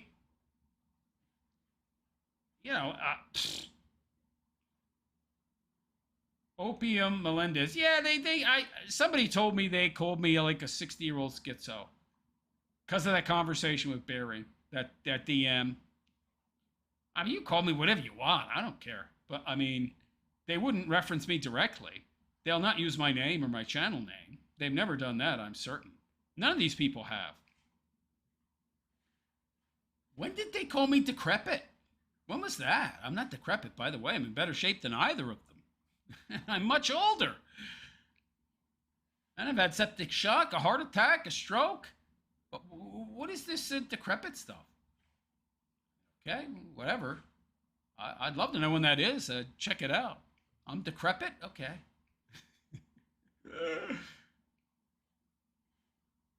They reference you whenever they talk about bearing. I mean, I've only heard of one instance. I don't know.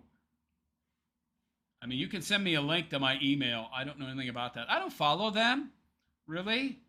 I just know that they have a direct line to Kiwi Farms and Josh Moon, and it's kind of like a cyclical relationship going on there. Luther Morgan give you props? Where?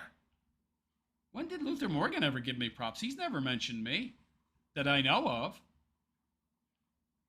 He mentioned me by name? When? I've never heard none of these people have ever mentioned me by name. What are you talking about? When did that happen? Never heard that. I don't know anything about that, man. You'd have to be more specific. I don't know about that. I mean, you talking about when he referenced the lie about me going to do Jer's garbage, which never happened? Like, literally never happened? I don't know. I don't know anything about any of that. Like, most of these people won't mention me. They just won't. That doesn't happen. I've never heard any of this. Decrepit? Why am I decrepit? I'm decrepit. Okay. They don't like me. I find it very funny. I'm going out of. I mean, their whole dislike for me is because I have a pet name for them. I mean, it's really based around, World War II. Fat Man and Little Boy. That was the nuclear bombs dropped on Hiroshima and Nagasaki. I call them Fat Man and Little Coke Boy. What's wrong with that? They should find it amusing, but apparently they don't like that little moniker, that pet name. I don't know why. These are two guys who make their entire living dunking on other people. But you can't dunk on them. I mean, he's fat, and the other guy's a recovered cokehead. So I can only bring up the fact that you're a cokehead because if I talk about you as a recovered cokehead, I hate that crap, by the way. People who they always want to talk about that, how they're recovered, right? You got to give them props for being a recovered addict. I used to be a cokehead, but I kicked it. I've been clean 7 years. And then everybody gives them a pat on the head. They're like, wow, congratulations. That's great. The hell with you. I'm not giving you congratulations. You're weak. You have poor character. You have no discipline or self-control. You want to know who deserves props? Me, for never being a cokehead. Oh, no, I don't get the props, but you get the props for being a cokehead. Piss off. And they get upset when you say that, right? You're not going to give me props for being an addict and then getting my stuff together? I don't like you. You're decrepit. And you're a cokehead. Dude, I deserve more props than you. I'm a never been cokehead. Never been cokehead, never been boozehead, never been pothead. Give me some props. No. First you had to become one and be a person of a poor character. Bad decision-making skills, poor judgment, no impulse control, and then I'll give you props. What? Oh, that's interesting logic there. Very, very interesting. And they're upset with me. Oh, come on. It's just a pet name. Yeah, well, what are you upset about? Meanwhile, what are you doing? Ageism? Is ageism? Because I'm old? Wow, that's pretty pathetic. Is that all you got? Calling me old? Because I'm old? That's the best you can do? Chunky Monkey and Laugh Track Boy? That's the best you got, huh? You're decrepit. You're old. Okay. And, boy, I must not have very much for you to dunk on. That's the best you can do. That's the best you got? Yeah, that's the best they got. I'm not too impressed. I'm really not that impressed, man. Anything. I mean, That's the best they got, huh? Okay, well, I got better. I can do better. I'm better at dunking than you two, okay? I'm just better overall at all this stuff, which is why you'll never give me a shout out, right? You're just referring to me in these nebulous terms and with really, really very substandard dunks. He's old. He's decrepit. He's schizo. He's old maxing. He's schizo maxing. What? Okay, whatever. It's hilarious. I love it. What kind of calling me names? It's decrepit. It's the decrepit guy. Oh, that's the best you can do? Yeah, that's the best they can do. Impressed? Is that the best you could do, guys? I mean, That's all you can come up with, huh? I thought you were better at dunking than that. No, they're not better. You gotta have more wrong with you. Okay, you gotta be a legit locale, right? You have to be a really, really messed up person. Otherwise, they can't do very much. There's not enough ammo they can draw on. They need people like Darkside Phil and Styx Hexenhammer, which are pretty messed up people, yo. It's very easy to dunk on them. All you got for me is what? Calling me old? He's old. Okay. Something wrong with that? Break. I'm an old man. Well, what do you want? I mean, yeah, I'm old, so? You're not old. What's your point? I mean, I don't know if I'm using a term of endearment, Oscar Slagfoot, but I mean, I'm just pointing out some very pertinent truths that shouldn't really be something that you can use as some kind of moral catapult to cast yourself above others. Hey, look at me, I've recovered from being an addict. So you're an addict. You poor character. You poor moral character. I don't know how that's a flex, man. I'm supposed to be impressed that you were a, creatine head? Give me a break. Cokehead? No, not impressed. So you succumbed to addiction. I never have. I've never been a booze head, cokehead, crackhead, meth head, whatever. I was all them things, and I kicked the habit. Ooh, I'm supposed to be impressed? I'm not impressed. That's all you've got to flex on, huh? Yeah. Not so impressive, pal. Dre Dark Pyro, I've heard Luther mention you on a live before. It wasn't anything bad, just referencing Jer. Okay. I've never heard that. I wish I knew where. Dre Dark Pyro, in fairness, it was more like you were catching strays when they were going in on Jer. Ah. Shane Cashman, these locale farmers are very weird and creepy. If you're talking about Fat Man and Little Coke Boy, yeah. I'm sure there's some skeletons in those closets, yo. Oscar Slagfoot, they're supposed to be professionals. They can do better. I'm sure they'll try. I'm sure they'll try now. Because despite what they want you to believe, they seem to care a lot, right? I mean, to even reference me at all, they must really, really, really have thin skins, man. Because I'm nobody. Who am I? I have like 1,500 subs, realistically, practically speaking. I'm a tiny nobody, but somehow I'm getting under their skin, and they're calling me what? Decrepit? Just isn't true, but okay, you can call me decrepit if you want.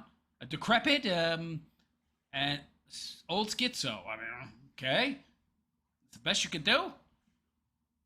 Ageism. All right, be my guest. How am I schizo? Animated? I have varying levels of volume to my voice. I mean, wouldn't that be PPP? That's PPP, isn't it? His definition of schizo seems to fit him. But he's a fat schizo then. At least I'm not fat. But honestly, all kidding aside, I really don't get why these guys would care all that much. But they do seem to. I mean, okay. More power to you guys. We got one more bit here. So, Dre Dark Pyro, they were framing the fact that Jer said people were calling Barry, saying going through the trash. Yeah, I already heard about that. I don't recall them calling me decrepit though, just the old schizo, which I don't know what that's supposed to mean. I get the old part, schizo not so much, but psychology is pretty much bunk anyway. It's really just an ad hom, so I don't really pay attention to ad homs. People throw them about to try and muddy waters, poison the well, as it were. So people will be less likely to listen to you, which means they perceive me as some kind of threat. If they don't want people to listen to me, which is also why they did not mention my name or my channel's name specifically because they, as content producers, see how good I am at dunking on people, and they're afraid that my channel will blow up, so they don't want to give me any clout. It's really that simple. Really that simple. But anyway, let's move on to our last segment. The way my show works is I do the show in segments. One segment is one story. So we have one more. Let's get to it. Hoo-ah! So hello all and welcome, and I am the Realist Philosopher, and this is the Realist Philosopher Show. So how you all doing today? Hope you're all doing good, fine, and well. I'm doing okay. I'm doing all right. Sorry, it didn't switch there. Let's switch. Yeah. I got a little distracted there. So hello all and welcome. It is I, the Realist Philosopher.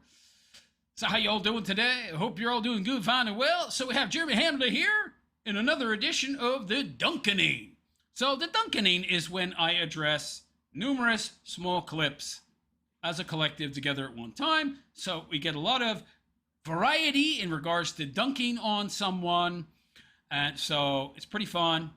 Call it a variety pack of dunking. So I refer to it as the Duncanine. It can be done on anybody. In this case, it's Jeremy Dale Hambley of the Quartering. Anyway, let's jump right into it, shall we? So we have this clip here from the Keno Grove. Keno Grove is one of my favorite clippers. Massive amounts of coffee checked in this week. We sold like crazy. About 3 to 4 weeks ago. 3 to 4 weeks ago. Wasn't that when you were doing the fire sales? Like the 50% off, the 75% off.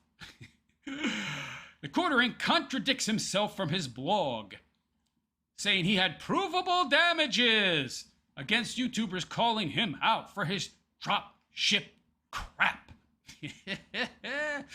Like every drop shipper, which is exactly what Jer is, they push you to Amazon, where FBA is a key aspect to the drop ship grind of not holding or fulfilling the products. That is handled by a third party. So I got Mr. Mullet here. Let's hear what Mr. Mullet has to say. Thank you, Keno Grove. By the way, if you're enjoying the show, all I ever ask is that you follow the channel. Yeah, I'm not enjoying it, and I don't watch your show. I rely on clippers for that. You check out our coffee. You can go directly to our coffee store by going to cbcamazon.com. It'll redirect you right to our Amazon store. We've had massive amounts of coffee getting checked in this week. Almost everything's back in stock. We sold like crazy about 3 or 4 weeks ago, and I've been playing catch up ever since because you don't want to send. By the way, that Kona coffee, somebody told me that there's a possible investigation coming up because he says it's 100% Kona blend. Well, then it's not 100% Kona. And it turns out that a blend can be labeled Kona, even if it's only 10% Kona coffee. So it's called 100% blend. So it actually could be as little as 10% and then 90%, whatever other coffee he has, Colombian, Bolivian, whatever. So there might be an investigation coming up into that.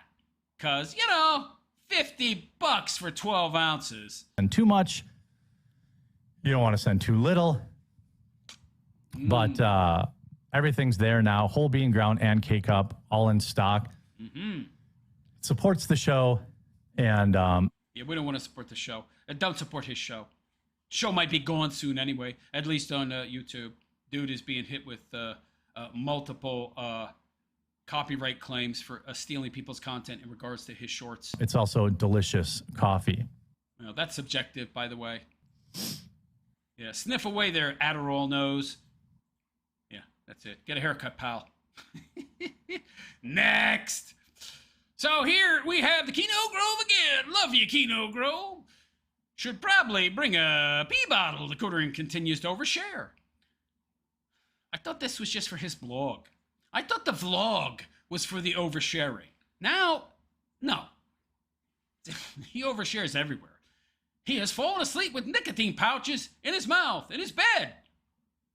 What? What do you mean?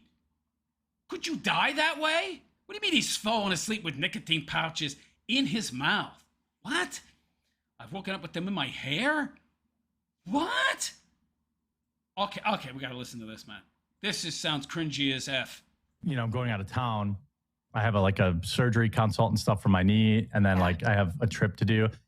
I'm bringing 4 of these, and I'm just gonna put electrolytes in it ahead of time, so I'm just, I have it. Dude, you don't need all that much electrolytes. By the way, he's drinking electrolytes because he's gone onto a keto diet, and brilliant, genius, 85 IQ Melanie Mack is his keto coach.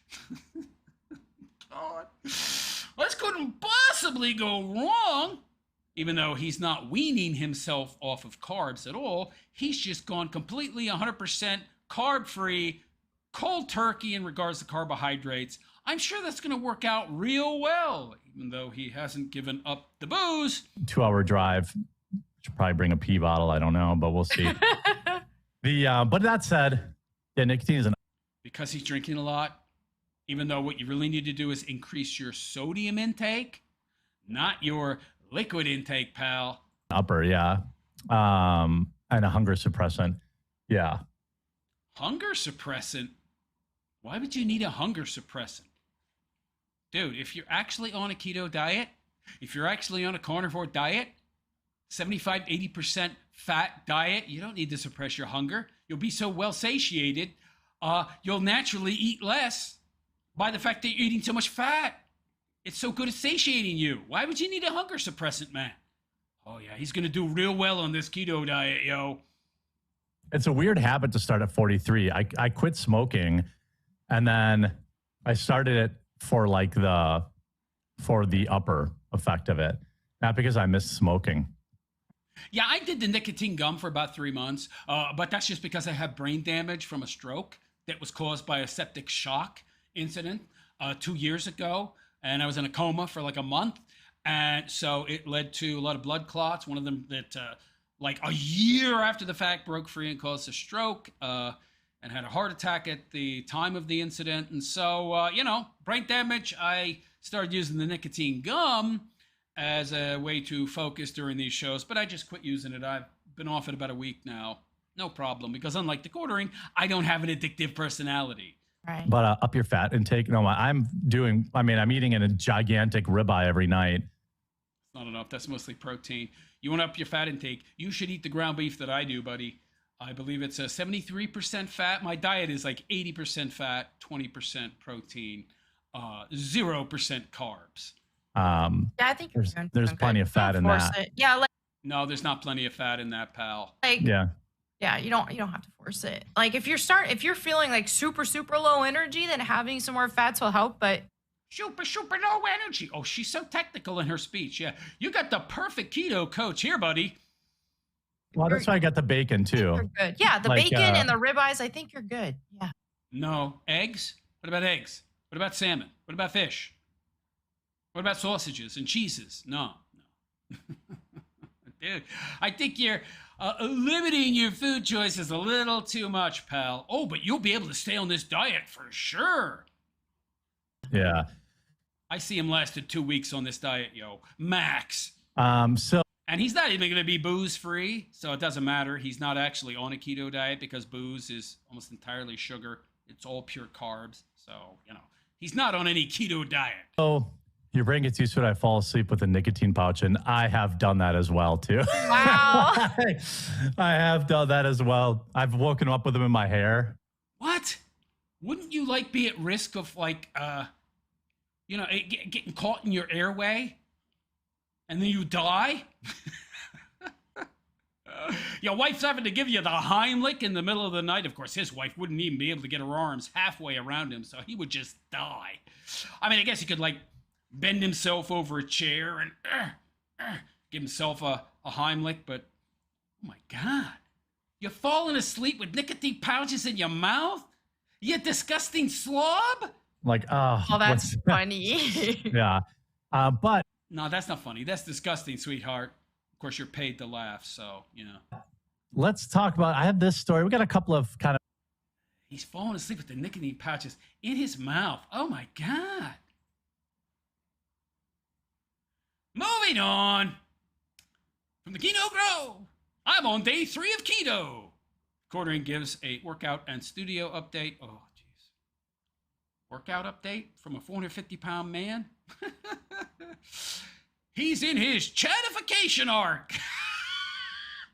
Oh, love you, Keto Grow. Melody Mac makes a suggestion that he should do vlogs on his fitness journey. No, but you see, that would actually require the quartering to work out on camera. And as we all know, why work out when you can just say you're working out? Oh, yeah. Okay, let's take a listen, shall we? 3 of keto. Yay! I also began. He ain't on no keto. The dude is sucking down the Fireball whiskey every day. We know it. You know it. I know it. That's not a keto diet, pal. Okay? I'm moving that I have an adjustable like bench, so it like can sit at like whatever position. Awesome. Perfect. Getting rid of I had another desk studio set up for a channel that I've abandoned now. So I'm taking that desk out tonight, and then I'm going to move the workout stuff in here. So that way at least I have to walk past it every time. So it like low key will shame me. You can add you can make little videos for your vlog channel and stuff of your fitness journey. He's not going to do that, honey. That would require him to actually work out. Well, yeah, but you know, that gives ammunition to all the wrong people. Oh, now he's making excuses. Oh, it gives ammunition to all the wrong people. But yeah, you don't care. You said you don't care. In fact, you said you want the haters to watch and make content about you so more people watch and hate watch and put money in your pocket, right? That's your master grand plan, right, buddy? So you should want the exact opposite. You should be giving them all the ammo you can give them, right? In general. I thought you don't care. You don't care, right? You don't care what people say about you. Who cares? Maybe like every major milestone, you know, like every 20 or 30, you know? There you go. Do it for the big milestones, and then you're going to keep mogging your haters. Yeah, that's right. The Chad's formation has begun. The Chad's formation? Dude, you're never going to be a Chad, okay? Never, ever, ever, ever, ever, ever, ever, okay? You know, doing wife swapping stuff, that automatically negates being able to take the title of Chad. Ain't no Chad sharing his wife. I'm getting a little tired of going to the bathroom every 20 minutes, but yeah. You need more sodium. You need more salt. If you, by the way, anybody out there goes on a carnivore diet, you have to significantly increase your salt intake, because once you cut carbs out of your diet, your body will naturally store less glycogen, for one, because you're using mostly fat, i.e. ketosis, and number 2, you're not eating carbs anymore, and your body will synthesize gluconeogenesis. It will synthesize its own glycogen from fat. And so your body will naturally store less carbohydrates, less glycogen, and so your body will naturally hold less water. But with holding less water, you're going to also hold less sodium. So you need to take in more sodium. That will allow you to retain more water. But you need to take in more sodium, much, much more sodium. Because now that you're not holding as much water, you're holding less sodium, so you have to increase your intake. That's the thing with when you start keto, you're gonna be peeing all the time. Yeah. You're getting rid of water weight. Only if you're not imbibing enough salt. She's a dummy, by the way. Honestly, too, when you're just in a fat burning mode in general, you pee a lot more, because like your fat cells, like when they release the fat, She doesn't know what she's talking about, okay? then they replace it with water, and then you'll get like this whoosh effect where all of a sudden, like, then your body's like, okay, we're safe to. He's not going to replace this. Like they put the water. The cells are like, we're going to put water in here for when he decides to eat cupcakes again, and then we'll put the fat No, that's not how it works. You don't know what you're talking about. back. But like, he's not eating the cupcakes. Let's pee all this out. Well, that would just be a one-time thing. and then your body isn't storing as much water anymore. It's not continual. It doesn't take. It's not like weeks and weeks and weeks. Like you're literally your glycogen stores are way down. It doesn't take like 6 weeks or 6 months. It's not this process. What is she talking about? She's an idiot. You don't know what you're talking about, honey. Yeah, I have a long day on Wednesday, and I'm trying to plan my water around it now. So I was like telling my wife, I'm like, okay, I'm going to drink like 100 ounces of water by like 11 a.m. 100 waters. So then This guy has no life. He just creates all this busy work to fill his free time, which is copious. I have like a 2-hour drive. I don't want to have to stop every 15 minutes. Yeah. So I'll cut my water at like 11 and then I'll pick it back up when I get there. But yeah, the whooshing phase probably hasn't begun yet. It's probably just more like I went from drinking 30 ounces of water a day to 150, and there's just. How would you say? I was going to say, how would you survive on 30 ounces a day until you realize, oh, the rest was booze? A lot of that. But yeah, but it's good though, because then like you're gonna see that scale weight move, and it helps motivate you. You know, a lot of it's water. No, sweetheart, your body holds less water when you're on a keto/carnivore diet. Much less water. What is she talking about? It's just, it'll help motivate you. Yeah. Yeah. Well. Wow, she's dumb. She doesn't know anything about the keto stuff, man. Neither of them do. Anyway, moving on. The Keno Grove again. Oh, my goodness. Keno Grove. Love you, baby. Cutting alcohol would have helped me. The quartering is struggling with the restricted alcohol choices in keto. There are no alcohol choices. You can't drink alcohol on a keto diet because then it's not a keto diet. You got to get as near zero as possible. Also, you have to wean yourself off of carbs. Otherwise, and even when you're weaning yourself off, even during the weaning phase, you're going to have extreme, in many cases, it was for me anyway, extreme sugar cravings. You're just gonna. You can't go cold turkey, though. You can't go from, being a, fat body person who is hooked on sugar like Jer to 0 carbs in a day. You can't do it. I mean, you can, but it's not going to end up well. It's not going to work out for you. Also, he says he has a casino night coming up, so it sounds like he will fall off the wagon. Jer's twitching and forgetting what he said in the span of 45 seconds. All right. I suspect I'll lose a little, just given how stark of a switch it's been. For sure. Cutting alcohol would probably have He hasn't cut alcohol. already helped me. Yeah. But, I do have a casino night. Does anybody out there believe he's cut any alcohol in even 3 days? Nobody believes that, man. But you told me I can have White Girl White Claws. Yeah, White Claw. If you're gonna drink, you bet those I'll White probably Claws. just try not to for as long as I can. Try not to. Yeah. But it's Isn't White Claw an alcoholic beverage, though? I mean, you're not supposed to be drinking at all. Well, try not to. That means he will.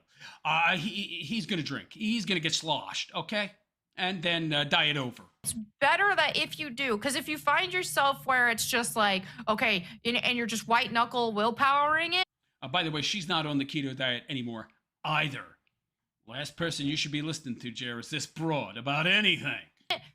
You might get to a point where it's just like you just fall off the rails. And he will. I guarantee you he will. So if you're like, okay, look, if you catch yourself. It's Ozempic time, baby. Jer, you need to get on one of these. He's going to need the needle. He's going to need one of these prescription drugs to lose weight. This guy can't do it without him. He just can't. Self like, okay, if I don't have something, I will go off the rails. So go ahead and have the White Claw then. Yeah. But isn't that going off the rail? I'm confused. It's an alcoholic beverage, isn't it? Yeah, but it's not as bad for you as Fireball whiskey. Yeah, well, it's less proof, but it's still booze. I was like, he's an alcoholic, sweetheart. He shouldn't be drinking anything. Or 6. But anyway. Whatever. Yeah, so we've got a couple. Yeah, if I'm going to have one, I might as well have none. You're not going to have none. By the way, this guy, going to the casino for this guy who was obviously a degenerate gambler as well, in addition to, hedonistic pig, he's a food addict, a drug addict, a booze addict. Those two are kind of intrinsically linked in his mind, the casino and booze. I mean, they go together like, cheese and ground beef, i.e. cheeseburger. So I don't see how he's going to, not booze it up at the casino. This guy's an alcoholic. He's an alcoholic. Let's be clear. All right, yeah, you can have more than one, but yeah. Try to keep You're gonna do it. Keep it to the White Claws, and then you can bounce back from that much easier. Well, they have this thing called these drinks like carblesses, which are the same thing, and they have also zero there carb. You go. There you go. But I'm gonna try to just go like 2 weeks clean. And I love it. Just 2 weeks? Except my disgusting nicotine pouch habit. But if I'm cutting booze, hey, I'm leaving that. Exactly. Go ahead. Go ahead. One thing at a time. Yeah. But wait a second. But no. There is no one thing. Wait. If you're drinking booze, you're not on a keto diet. If you're on a keto diet, you can't drink booze. What is this one thing at a time? I don't know, man. It defeats the purpose of the keto diet if you're sucking down liquor. What app to use? The one. Well, I used for a long time. I used Body something when I was doing fasting, but now I use MyFitnessPal. Fasting's a bad idea, yo. Very bad idea. Destroys your metabolism. Don't fast. And then what's the one you sent me to track workouts? It's called Heavy. Hevy. If you get on there, it's like a social media thing too, so you can. I downloaded it. That's the last thing he needs is more social media, sweetheart. And set it up last night. But, have you seen this guy's Twitter? But okay. Because I just started using that for my workouts, and I like it. I think it's great. Oh wait, what were we just talking about? Brain fog. I was saying, wait, you use what? Were you saying nicotine? No, Heavy. The app. Yeah, sorry. I did have a good bit of brain fog yesterday. That's for sure. It's all good. That happens, especially like your brain is. His brain is used to working off of glycogen, carbohydrates. Ketones are better for the brain and brain function, but it's going to take a while for your body to adapt. Adjusting. Definitely shocking the system. Yeah, because like your brain is used to running on glucose, and so now all of a sudden you just cut that glucose off. Glycogen. Pinhead. Like your body can make what you need, but that initial like first couple weeks or so in ketosis, it's what's this flu everyone keeps telling me to expect flu, getting? yeah. Why are you so happy? What is that? What does that mean? Does that mean I'm gonna get sick? I mean, if you keep up with the electrolytes, you might not have anything. I'm spamming electrolytes like crazy. That's good. I'm putting one of those scoops in so I'm having like 8 scoops of that. This guy's gonna overdose on electrolytes. Relight stuff. That'll every help. day. That'll help. You might experience very minimal, like the brain fog. That's normal for keto flu. So you are experiencing a little bit of that. You just might be a little more lightheaded, a little weaker. But some people if you don't, because when I first did keto, I first tried keto like 10 years ago. I didn't have any resources or anything like that. Well, Jared doesn't either if he's listening to you. And I didn't supplement any electrolytes or anything, and I felt like I had the flu. I felt like pukey. Oh, wow, yeah. Yeah, I was burping constantly, dizzy, all this, but it was electrolyte imbalance, and I didn't know at the time. That's what happened to me yesterday. And like 2 or 3 o'clock in the afternoon, I got lightheaded. Yep. And I was like, oh, it's probably because I'm not drinking any electrolytes. And then I just spammed, I did 3 scoops in one. It tasted like ass. You're drinking the wrong stuff, buddy. You're drinking the wrong stuff. I'm not going to tell you what I drink, though, because I wouldn't. I'm not going to go out of my way to help you. Moving on. From the Keto Grow, I'm spamming electrolytes. Corey's going to have a medical emergency the way he cannonballs into things. Yeah, he goes from all in, from nothing to everything. There's no middle ground with this guy. There's no weaning. There's no adjustment period of any kind. I feel better in 20 minutes. I have a feeling we will hear about a bad doctor visit on Wednesday when they take his vitals and something's out of whack enough to cause an issue. Yeah. when you're as unhealthy as Jeremy is, and you spent so many years living this very, very bad lifestyle, boozing it up, drugging it up, you can't make these kind of drastic changes, man. You can't. This guy. All right, let's take a listen here. Have anything. I'm spamming electrolytes like crazy. That's good. I'm putting one of those scoops in. Oh, we already heard this. All right, moving on. What do we got here? The Kino Grow. I just sent my largest order ever to Amazon. Quartering is destroying his own lawsuit against all the naysayers. We need to get our volume up. It's helping us make our case to Walmart. Did Walmart pass and tell him to grow before coming back? Yeah, probably. I don't think he'll ever be on the shelves of Walmart. Please join the quartering, which helps pay Melanie. Meanwhile, his website is still down. Oh my God. He will do the gift boxes next year. Oh my God. Next year? How helpful is that now? What? By the way, I see a super chat in his chat. How in the world is anybody super chatting this guy at this point? Sponsor the stream, and that's Coffee Brand Coffee. It's my coffee company. Does this guy ever stop spamming his coffee company? I mean, what the hell, dude? But we're a small business right here in America, and it supports the show directly when you pick up some of our delicious coffee. But it's not political in any way, even though your channel is political and you talk about political subjects and it supports your channel, but it's not political. I just sent probably my largest order ever into Amazon. We're close to being available in Walmart. Translation, I will never be in Walmart. But would definitely love if you took a chance to try out some of our coffee. No way in hell. Not for 20 bucks for 12 ounces, buddy. Not happening. We have Ethiopian, light roast, dark roast. Ethiopian? The hell is Ethiopian coffee? The hell does that taste like? Colombian. We have 100% pure Kona. But isn't it a blend? Isn't it a blend? How's that 100% pure if it's a blend? We have K-Cups, whole bean. Our top sellers are things like blueberry cobbler, butterscotch toffees. I don't have a K-Cup machine, even if I did. Too fancy for me. Strawberries and cream. But we have so much. We have a double calf. We have a decaf. Double calf? I could get behind that. Extra caffeine? Yeah. If you haven't yet, head on over to CBC Amazon. So Charlie Bravo Charlie, Amazon.com. Charlie Bravo Charlie. Trying to sound like he was in the military? Get out of here. Pick up some coffee today. And then once you get it and you try it out, make sure you come back to the item you purchased, click on it, and scroll down and write a customer review. Oh, you don't want me leaving a review, pal. No chance. So if you're already a customer, you know, pictures are incredible on reviews too. Whoa. But if you're a verified purchaser, please leave a review. I would never buy from this guy. I wouldn't trust him enough. He plays willy-nilly, footloose and fancy free with people's personal information, man. I wouldn't trust this guy with my info. They're definitely helping us with making our case to Walmart.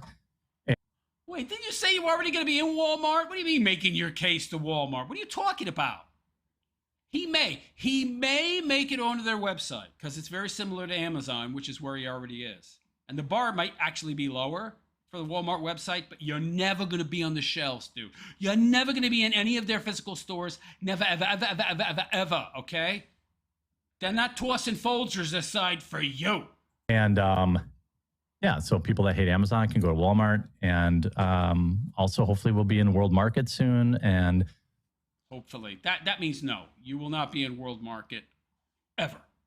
I'm working on a lot of things, but we definitely need to get our volume up. So if you, so translation, I'm not selling enough. I'm not big enough. Yeah. Our coffee drinker, just give it a try. No. CBCAmazon.com. If you're Amazon Prime member, you get it shipped free overnight. Too expensive, man. $20? No, thank you. And I'm hoping that you'll take the plunge today and support the show. You can also go to thequartering.com/join, which helps pay Melanie's salary as well and become a member there. What are you talking about? I thought you were rich, man. I thought you had money coming out your ass. We know got a lot of stuff coming out of his ass.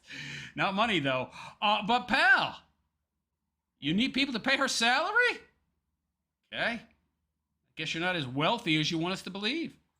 Jeremy, you should do Walmart. Why don't you just fire Mel, by the way? She's useless. Get a laugh track. You get a laugh track, man. Just to have a button on your keyboard, right? Record her laugh. Oh, but what does she do? Yeah! Wow! 3 or 4 buttons. You can cut a lot of dead weight, man. Is a racist blend exclusively for them? No. Yeah, record that, Jer. Have a button for that laugh. There you go. Very annoying laugh. There's button number 1 right there. The whole purpose of my coffee is to be apolitical, and that. While you shill it on a political show and tell people to buy it to support your political show. That's why I don't call it, Here we go again. Liberal tier. He keeps bringing that up. This is why I don't call it that, which it would have been a much better name, by the way. Whatever brand, whatever, I don't call it liberal tiers or whatever. Yeah. We just want to grow and start a real big coffee company. Didn't you already say you already are a coffee company? Didn't you tell us you had all this equipment, K-cup machine, roaster, coffee grinder, you did all your own fulfillment, you were totally, completely, 100% vertically integrated, which we all know now is a complete total lie. Oh, but I want to be that. Yeah. And been around for going on 4 years now, I believe, 3 or 4 years. He doesn't even know how long he's been in business. Too much booze. And we're right at that breaking point where if we can get into the next level of volume, then things start to get fun. We get to lower our prices. It'll never happen, pal. It'll never happen. What he's talking about in regards to lowering prices is ordering more coffee from his drop shipper, which is no longer Java Tsava, at least in terms of flavored coffee, because they no longer supply flavored coffee to people buying from them in bulk, i.e. people they supply through their drop shipping. So Jeremy is having to find himself a new drop shipper. We get to sell in more places that take a higher cut. So hopefully more volume means he can get the coffee for less. And if he can get it for less, then he can sell it for less and still make the same profit. Food products from Amazon on again. Well, technically coffee is not a food, so you're good. Coffee is a food. What are you talking about? It's regulated under the FDA. It's a food. What are you talking about? You ingest it. It's food. It has calories. What is this guy talking about? How dumb are you, man? What? Coffee, not a food. Yeah, it is. It literally is covered. It's literally regulated by the FDA. Food Drug Administration. See the first part, the F? That's food. Yeah. I buy food products from Amazon though sometimes. Like stuff that Yeah, we all do, honey. expires fast, but like those like keto chips. I bought those from there, and I bought the electrolyte supplement from there. Yep. By the way, we cycle our inventory. So when I send a batch, I send like 200 bags or 120 bags at a time. So you're never getting old stuff ever. Except for that tiger's blood that you had, like, what, 9,000? Like 9,500 of or something at one point because it wasn't selling. By the way, who couldn't have seen that coming? Watermelon coffee? Ain't nobody buying that. Even the brothers and sisters ain't buying that, yo. And they love watermelon, but not in their coffee. So sometimes that means we go out of stock, but that's the trade I make to make sure people only get the freshest stuff. So CBC, Ooh. Amazon.com. Really? What about all that stuff you sold at 75% off? That wasn't close to being out of date? Really? You expect anybody to believe that? Or you can go to coffeebrandcoffee.com and get it there too, but they're both fulfilled from the same place. He'll make more money, though, if you buy it directly from him and not Amazon. Yeah. So buy from Amazon if you're going to buy, so he gets less. or don't buy from him at all. That would be my advice. Get the Christmas bundle again. Well, if I do the Christmas bundle again, I'll be the one shipping and packaging it. That's too much work. He's not going to do that again. So probably not this year, but definitely next year. I have to redesign the shipping box that it came in because it was too expensive to ship. But I will do it next year. This is, by the way, why he doesn't have his own actual coffee company. Not because he couldn't have afforded it. I could have built his coffee factory with all the equipment, accoutrements, for far less. It would have cost less than 300 grand. That HELOC loan that he got. Lord knows what that was for. But he's too lazy. It's too much work. That's the bottom line. Boycott Amazon, but I'll definitely buy your car from Walmart. Perfect. Yeah, that's why I'm, I had a big breakthrough today. They requested some more information, which is a good sign. How's that a good sign? They want more info. So they're hesitant. He'll never be inside Walmart. He's talking about their website, okay? That's far from being on the shelves of Walmart, man. And so that's good. Walmart is where she gets her radiated shrimp. That's true. That is, yeah. Yeah.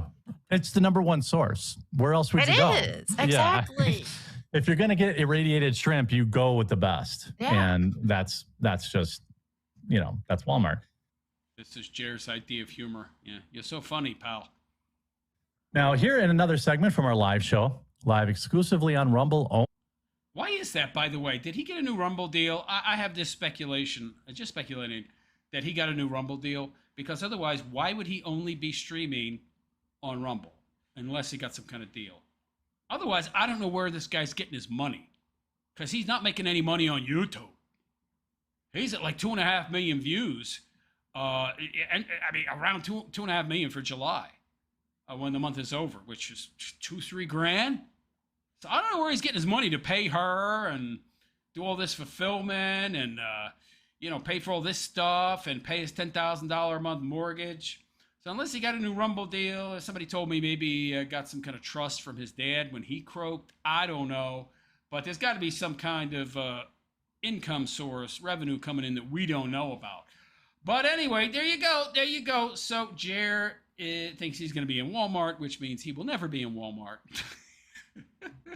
But I mean, let me know what you think in the comments section. Do you think Jer is ever going to get onto the shelves of Walmart? Do you think Walmart is going to displace some well-selling coffee that ain't $20 for 12 ounces to stock his drop ship crap? No, they will not. But let me know what you think in the comments section. And please like and subscribe to my YouTube channel if you have not already. Hit that notification bell to be notified of any future content that I might create. Any future content, hit that notification bell. Also, if you would like to support my continued content creation, there's a number of ways you can do so. Number one, you can just leave a super chat. Any amount is greatly appreciated. It'll help me keep going, keep making content. You can also follow my YouTube channel by supporting me by hitting the join button below the video. There's a number of tiers you can choose from, and that would support me on a monthly basis. You can also join my Patreon, link in the description. And I also have a GoFundMe campaign going on right now. You want to know what that's about?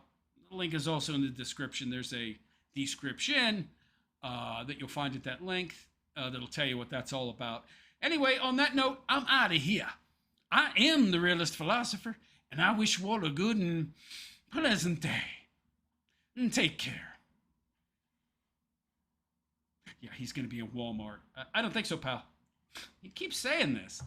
How many months has he been making this claim that he's going to be on the shelves of Walmart?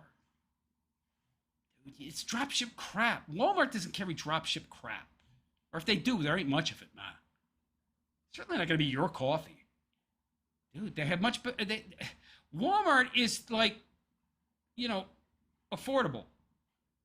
Walmart is where you go to get stuff cheap. I shop at Walmart. That's where I do my food shopping. I wouldn't buy $20. Do they even carry $20 coffee? I mean, they might, but most of their inventory is affordable. They might have one or two gourmet options, but the vast majority of stuff is family-friendly, affordable product, not stuff that's like super expensive. He needs to be in some kind of like upscale specialty or like, really high-end grocery store. Maybe he'll sell there. I don't know. I don't think his product fits there either, to be honest. I don't know where his product does fit, but I don't think it fits in no Walmart. I'll tell you that. All right, let me get to your comments. Ooh! The Jack Tucker. Jake Tucker, 2 super chats. Thank you very much.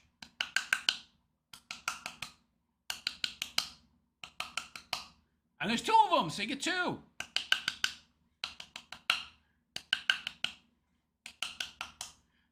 I caught you live. Is your accent New York City? You rule. Thank you very much, Jake Tucker. By the way, I'm not ignoring you guys. I have a pinned comment right there. I respond to all comments, but I don't do so in real time. To understand how my show works, whenever I'm doing commentary on a subject, whether it be a video or text, I don't read the comments during that time. I do get to comments, but after. So please don't think I'm ignoring you. I'm not. Is coffee brand coffee okay on a carnivore diet? Yes, I drink coffee a lot. So the amount of calories are not enough. It's a very small amount of calories. It's not really enough. So, like, if you're getting 1% of your caloric intake from, like, carbs, it's not a big deal. But it's not even enough to be that. It's small trace amounts. Yeah, I drink coffee. There are some people that are really, really, really, really hardcore about carnivore diet, and they don't drink coffee, but I don't know any of them. Most people drink coffee on the carnivore, okay? It's not a problem. I also drink cocoa because the flavonols and the stimulation of stem cell production in my bone marrow is what produces the stem cells, is so advantageous that it counters the vegetable matter aspect. But again, calorically, it's not that much. Anyway, thank you very much. I hope you didn't leave in frustration because I didn't read your comment in real time. Dark Pyro, laughing emoji at me, talking about old maxing. Yeah. Oscar Sigfoot, yeah. Dre Dark Pyro, they were... Okay, I already read that. Shane Cashman, there's even creepier. Lol cow farmers. Cyraxes are some of the worst. I don't know who that is. I've heard that name before, but I'm not familiar with them. Oscar Slagfoot, it's amazing how fast stuff sells when it's 50% off. Yeah. Again, the Jake Tucker, thank you very much for your super chats, man. So much appreciated, man. Oscar Slagfoot, what? Fat cells replaced with water? She actually said that. She doesn't know what she's talking about. So, your body, the carbohydrates, convert, your body uses them to store glycogen, which then it needs more water. So I think for every gram that's stored, you need 2 grams of H2O. So your body stores a lot more water when you're eating a lot of carbohydrates. If you go carnivore, your body's going to store a lot less water, not more. So I don't know what she's talking about, man. She's dumb. She's just dumb. Blind leading the blind here. Shane Cashman, what's going to happen with the beer gut? If this dude would actually lose the majority of his fat, he would have like 30 or 40 pounds of loose skin that he would have to have surgically removed, okay? That's what would happen. He'd be like a big, fat, deflated bellows or balloon, and there'd be all this excess skin that would have to be removed. Oscar Sigfoot, his gunt wraps around his waist and hangs to his knees. Shane Cashman, but when he loses the weight, what's he going to do about the beer gut? He'll have to go to a plastic surgeon and get all of the excess skin removed. That's what. Shane Cashman, big old belly full of yeast. Oh, dude, that's disgusting. Shane Cashman, casino and booze. There's a... Okay. Oscar Sliver, surgical skin removal. He'll have to move to Houston to see Dr. Nazardi. Oscar Slagfoot, in reference to his overpriced stuff, I just got a 10-ounce can of very nice Colombian espresso for $6. I bet it tastes better than his. Probably. Shane Cashman, Jer's coffee talk is starting to exhaust me. Yeah. You and me both, pal. Dre Dark Pyro, it's a fruit. Yeah. What is he talking about? It's not food. He's so stupid. Yeah, it's food, man. Trey Dark Pyro. He was selling jack-o'-lantern in June. Oh, that's hilarious. Was that what was on like a heavy discount, like the 75% off? What does jack-o'-lantern coffee taste like, by the way? I have no idea. Is it pumpkin flavored or something? Jack-o'-lantern coffee. Dude, that's nasty. That sounds nasty. Shane Cashman. Is his online coffee shop a laundromat? No, so he has two different he has numerous different platforms. So he has Amazon, and then he has his own website. Now I have people telling me his website's offline, but I don't know if that's his coffee website or the Quarterine website. But his coffee website, if you buy from there, Jer will make more money because he doesn't have to pay 30% to Amazon. Now, I don't know how much he pays to his fulfillment company. So he has a fulfillment company in addition, but they don't use the same fulfillment. What is he talking about? That doesn't make any sense. Wait a second. Amazon has its own fulfillment. Jer said they both use the same fulfillment, but that makes no sense. That makes no sense because that's why you pay Amazon such a premium, because they do everything. They stock it for you. They ship it for you. They advertise it for you. They sell it for you. I mean, dude, that's not the same fulfillment. Unless Amazon is also fulfilling the coffee bought on your website, which wouldn't make any sense. So they're not both using the same fulfillment company. You would be using a different fulfillment company, or you would be doing your own fulfillment, like out of your house. Shipping it yourself and keeping more of the profits. But you wouldn't be using the same fulfillment as Amazon, because Amazon is its own fulfillment. They actually are vertically integrated to a large extent, not completely. Because, they don't personally own or supply the product, but when it comes to fulfillment, they are integrated, baby. That's what they do. What is he talking about? They use the same... What? I don't know what this guy's talking about. Dude, if you're selling through your website, you wouldn't be using Amazon fulfillment. When it comes to logistics, Amazon is actually vertically integrated, dude. I don't know what this guy's talking about. That makes no sense at all. Oscar Slagfoot, that makes no sense. Yeah, it doesn't make sense. What's he talking about? If you sell it through your website, Jer, you wouldn't be using Amazon. And if you're selling it through Amazon, they wouldn't be using whoever you use for fulfillment if you sell it through your website and not through Amazon. So what the hell is he talking about? I can't make heads or tails of it. This is nonsense. Makes no sense at all. It's like he's purposefully lying to try and mislead people so they can't figure out the truth, which is probably that he does his own fulfillment for the stuff that's bought through his website, which is probably very little, because most people would be buying it off of Amazon. But if he's selling it through his website, I bet you his wife is the fulfillment center, okay? She's boxing it up. She's bagging it up. I mean, maybe they ship it in bags. It probably makes more sense to be cheaper. And they're shipping it.